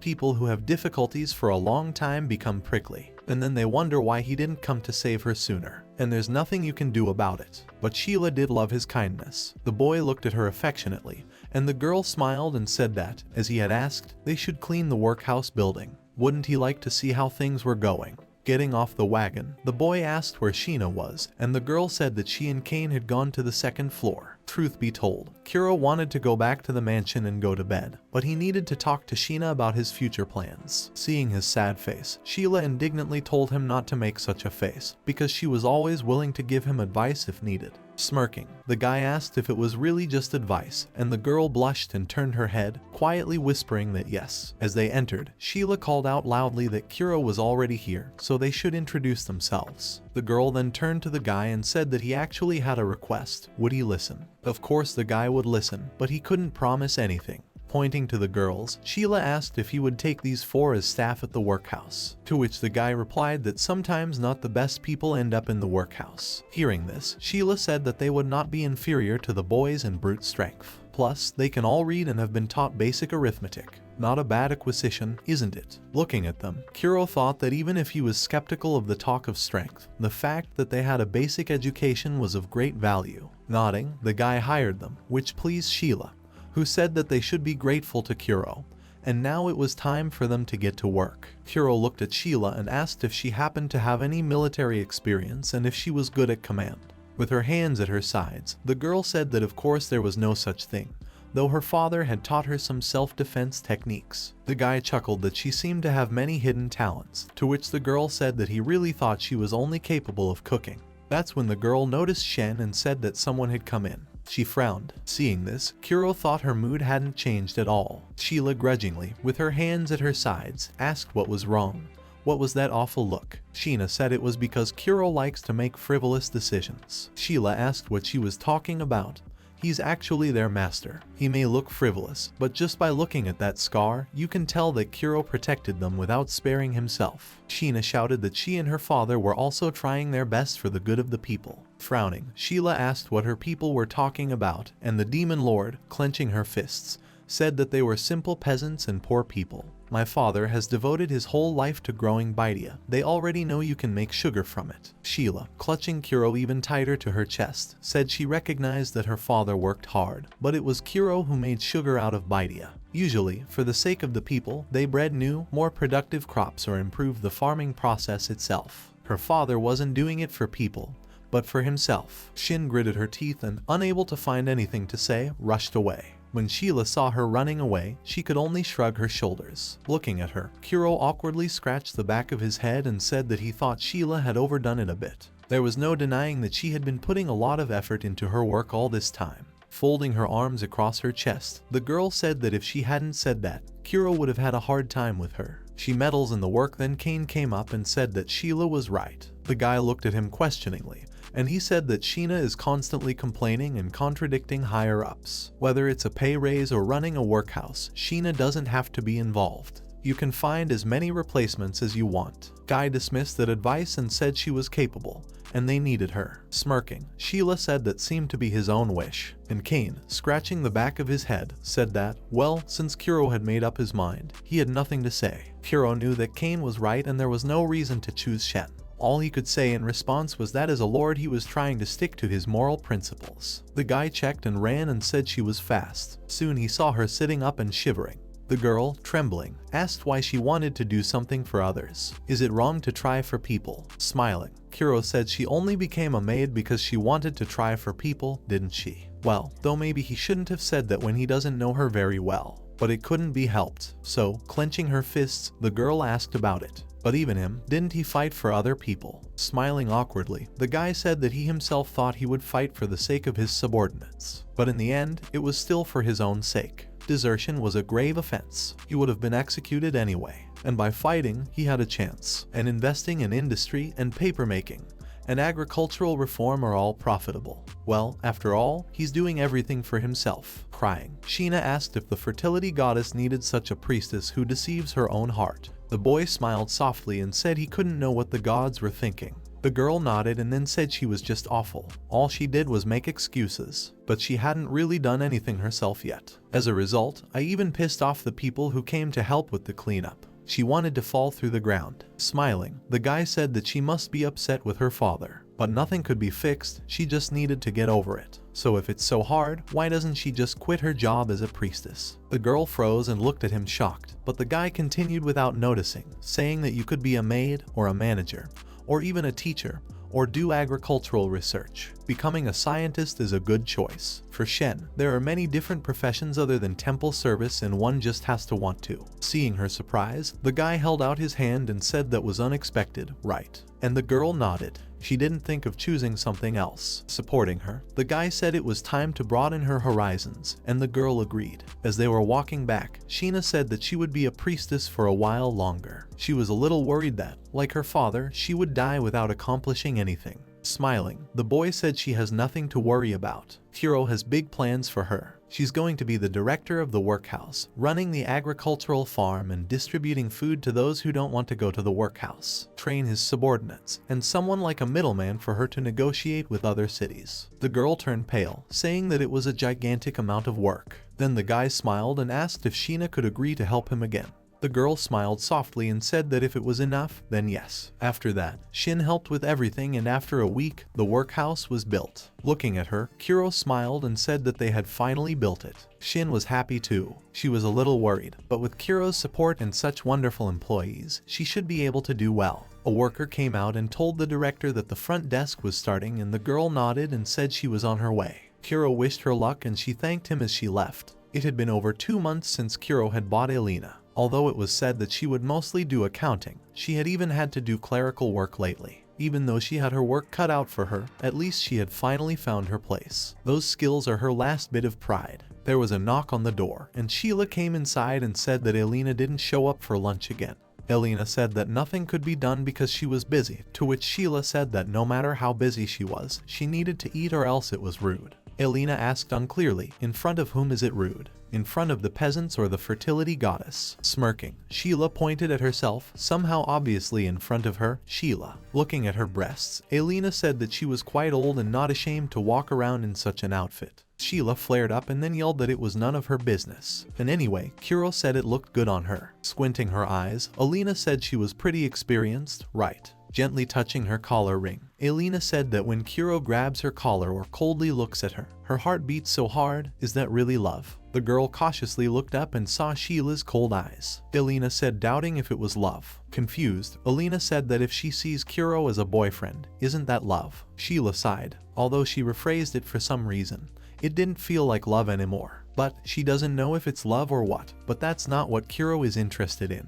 Elena asked what Sheila was talking about, and the girl, embarrassed, replied by adopting a look of thoughtfulness. Once upon a time, before she became a chef, she had heard all sorts of things from him about intimacy. Elena wondered what Kuro really thought about such things. Awkwardly scratching the back of her head, Sheila said that, well, he had some desires. Elena thought that if he did, wouldn't it be very crowded? Surely at that point he would just have a disgusted look on his face. Sheila looked at Elena and saw a creepy smile on her face. When she said that, Elena flinched and came to her senses, embarrassed, and then screamed what she thought she had. Walking around the room, Elena thought about how she needed to get to Kuro's room. That was the only way she could find out exactly what that feeling was. In order to do that, the issue with the maid who was rumored to be his mistress must be resolved. I think her name was Layla, wasn't it? A fight between Shiro and Hera was going on in the training ground, and Mino watched as Elena walked up to him holding a knife. Mino asked her what was wrong, and she asked if there was someone here named Layla she had a conversation to have with her. Mino said she was going to take a break, so shouldn't she wait a little longer? The girl was annoyed and almost yelled, but then she remembered Kuro's last words about being polite, and immediately shut up and nodded in agreement. A while later, Layla approached Elena and apologized for waiting. Elena lifted her chin and asked if she was Layla. She's Kuro's favorite who comes to see him every night, right? Layla said not all of them and they are mostly busy with their studies. Elena then said that Kuro seemed to appreciate her and the embarrassed elf nodded, averting her gaze. Elena was surprised that the expression on her face had changed. She had already thought she was like a doll, and she hadn't expected such an expression on her face. With her arms at her sides, Elena told Layla not to come to Kuro's house today, to which she sharply refused, saying that Kuro didn't tell her not to come today. Elena checks. It seems Layla has proven to be efficient to the bone, but this will ruin her. Smiling, Elena claps herself on her chest and says in that case she won't complain if she comes to Kuro today too, right? It's not like he told her to come alone. Layla squinted her eyes, and Elena said that if she understood, she should tell her that Elena would also come today. Layla, dissatisfied, nodded. It had been over 2 months since Kuro had bought Elena. Although it was said that she would mostly do accounting, she had even had to do clerical work lately. Even though she had her work cut out for her, at least she had finally found her place. Those skills are her last bit of pride. There was a knock on the door, and Sheila came inside and said that Elena didn't show up for lunch again. Elena said that nothing could be done because she was busy, to which Sheila said that no matter how busy she was, she needed to eat or else it was rude. Elena asked unclearly, in front of whom is it rude? In front of the peasants or the fertility goddess? Smirking, Sheila pointed at herself, somehow obviously in front of her, Sheila. Looking at her breasts, Elena said that she was quite old and not ashamed to walk around in such an outfit. Sheila flared up and then yelled that it was none of her business. And anyway, Kuro said it looked good on her. Squinting her eyes, Elena said she was pretty experienced, right? Gently touching her collar ring, Elena said that when Kuro grabs her collar or coldly looks at her, her heart beats so hard. Is that really love? The girl cautiously looked up and saw Sheila's cold eyes. Elena said, doubting if it was love. Confused, Elena said that if she sees Kuro as a boyfriend, isn't that love? Sheila sighed. Although she rephrased it for some reason, it didn't feel like love anymore. But she doesn't know if it's love or what. But that's not what Kuro is interested in. Elena asked what Sheila was talking about, and the girl, embarrassed, replied by adopting a look of thoughtfulness. Once upon a time, before she became a chef, she had heard all sorts of things from him about intimacy. Elena wondered what Kuro really thought about such things. Awkwardly scratching the back of her head, Sheila said that, well, he had some desires. Elena thought that if he did, wouldn't it be very crowded? Surely at that point he would just have a disgusted look on his face. Sheila looked at Elena and saw a creepy smile on her face. When she said that, Elena flinched and came to her senses, embarrassed, and then screamed what she thought she had. Walking around the room, Elena thought about how she needed to get to Kuro's room. That was the only way she could find out exactly what that feeling was. In order to do that, the issue with the maid who was rumored to be his mistress must be resolved. I think her name was Layla, wasn't it? A fight between Shiro and Hero was going on in the training ground, and Mino watched as Elena walked up to him holding a knife. Mino asked her what was wrong, and she asked if there was someone here named Layla. She had a conversation to have with her. Mino said she was going to take a break, so shouldn't she wait a little longer? The girl was annoyed and almost yelled, but then she remembered Kuro's last words about being polite, and immediately shut up and nodded in agreement. A while later, Layla approached Elena and apologized for waiting. Elena lifted her chin and asked if she was Layla. She's Kuro's favorite who comes to see him every night, right? Layla said not all of them, and they are mostly busy with their studies. Elena then said that Kuro seemed to appreciate her, and the embarrassed elf nodded, averting her gaze. Elena was surprised that the expression on her face had changed. She had already thought she was like a doll, and she hadn't expected such an expression on her face. With her arms at her sides, Elena told Layla not to come to Kuro's house today, to which she sharply refused, saying that Kuro didn't tell her not to come today. Elena checks. It seems Layla has proven to be efficient to the bone, but this will ruin her. Smiling, Elena claps herself on her chest and says in that case she won't complain if she comes to Kuro today too, right? It's not like he told her to come alone. Layla squinted her eyes, and Elena said that if she understood, she should tell her that Elena would also come today.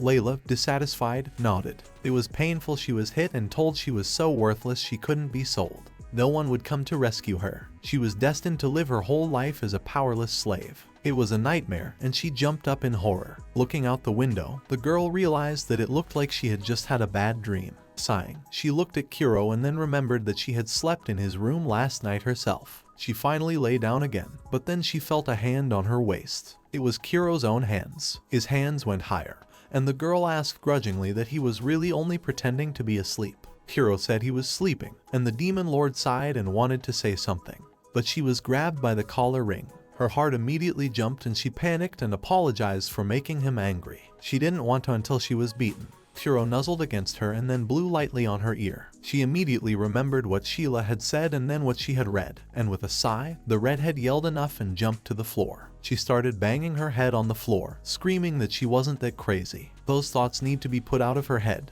The guy, seeing her like that, yelled at her to calm down, to which she yelled that she wasn't crazy. The guy said that since she was sane, she shouldn't be doing what she was doing now. The girl, shivering, told Kuro that she seemed to be going crazy at the thought of being grabbed by the scruff of the neck again and doing all sorts of cruel things. She felt excited about being beaten by a slave trader. Isn't that weird? The boy, looking at her, asked that maybe it was some kind of masochism.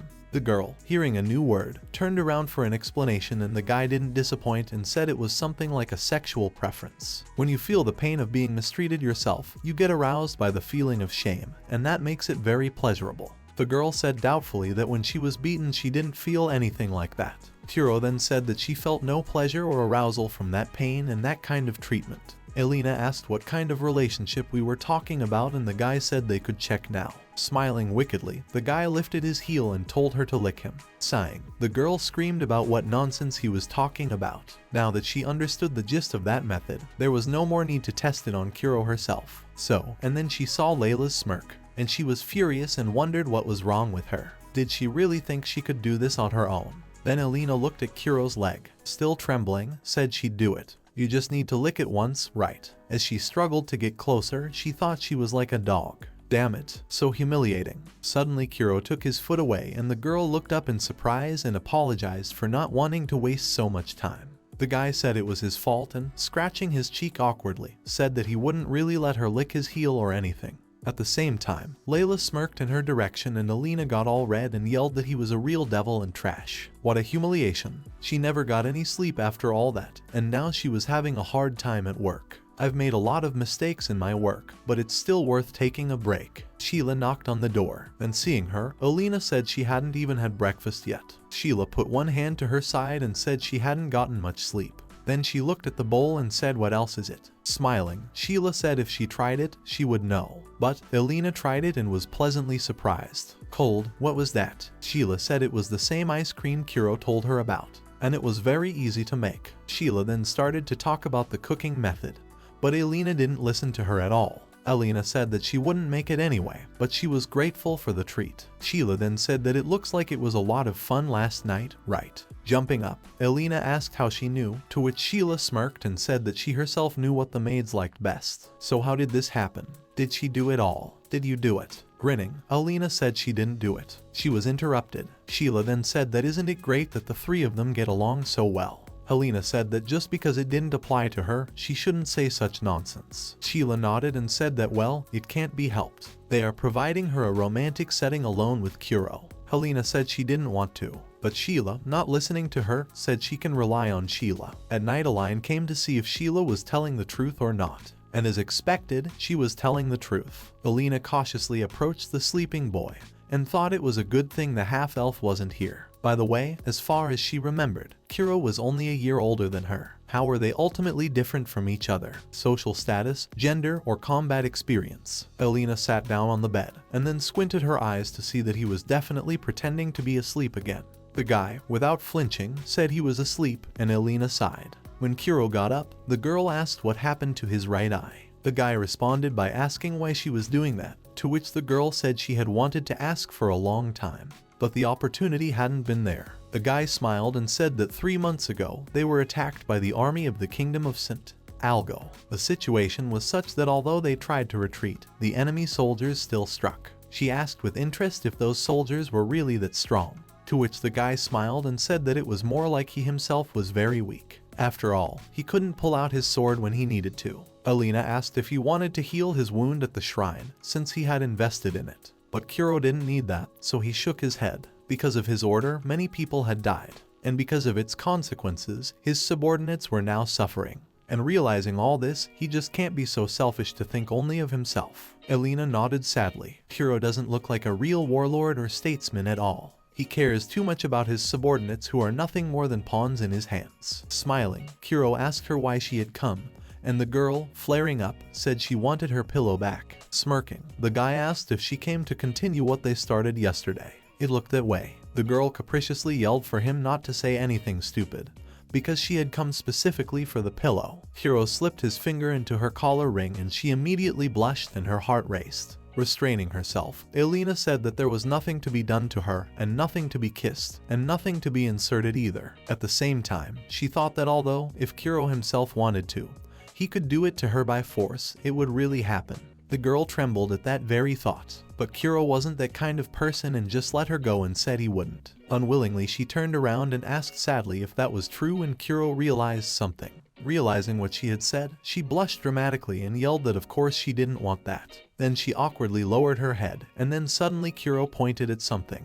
Smiling, the guy said that although he wouldn't do it, he would listen to her imitate the animal sounds. The girl confusedly asked what the hell it was and what animal sounds she should imitate. The guy asked what, maybe pigs. The girl indignantly jumped up, yelling that she wouldn't do that, at which point the guy, smiling, said that he wouldn't return the pillow then. Eventually the girl gave in, thinking it was better to do as he wanted. She didn't care about the pillow, she could sleep without it, and she could even buy herself a new one. Leaning over, the girl made an embarrassed grunt on her face, and looking at it, the guy's eyes went cold and he asked her seriously, imitating the sounds of a pig. Startled, she felt hot and screamed, "So what?" The girl stated that he should give her the pillow back already. In the end that night she strangely became a pig, and woke up in the morning, and remembering yesterday, how he had bitten her, and it had been very embarrassing. Startled, the girl said he was a demon, to which he tiredly apologized. The girl said that since he wanted to apologize, he should have done it sooner. So many bite marks and they hurt so much and my breath is stale.